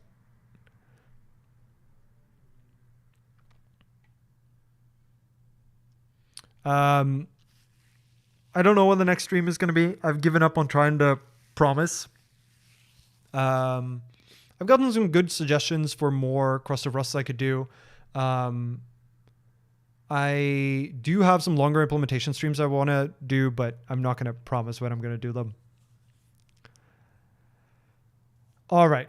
In that case, thank you for coming out, everyone. Hopefully this was interesting, and I'll see you all next time, whenever next time ends up being. If you want to keep an eye out for when I stream, you can follow me on Twitter. I am generally pretty good about mostly tweeting things that are related to my streams, or at least related to Rust. There's also a Discord. I'll put the link in the video description for Rustation Station for the podcast, that also has sub channels for streams, and so you can also keep an eye out there. All right, so long, farewell, auf Wiedersehen, goodbye. And for all you who actually watch the stream, thank you again. It's not the same without you. It's very fun to have all this to have all the ongoing chatter. It makes it a lot more fun to do these as well. Thanks all.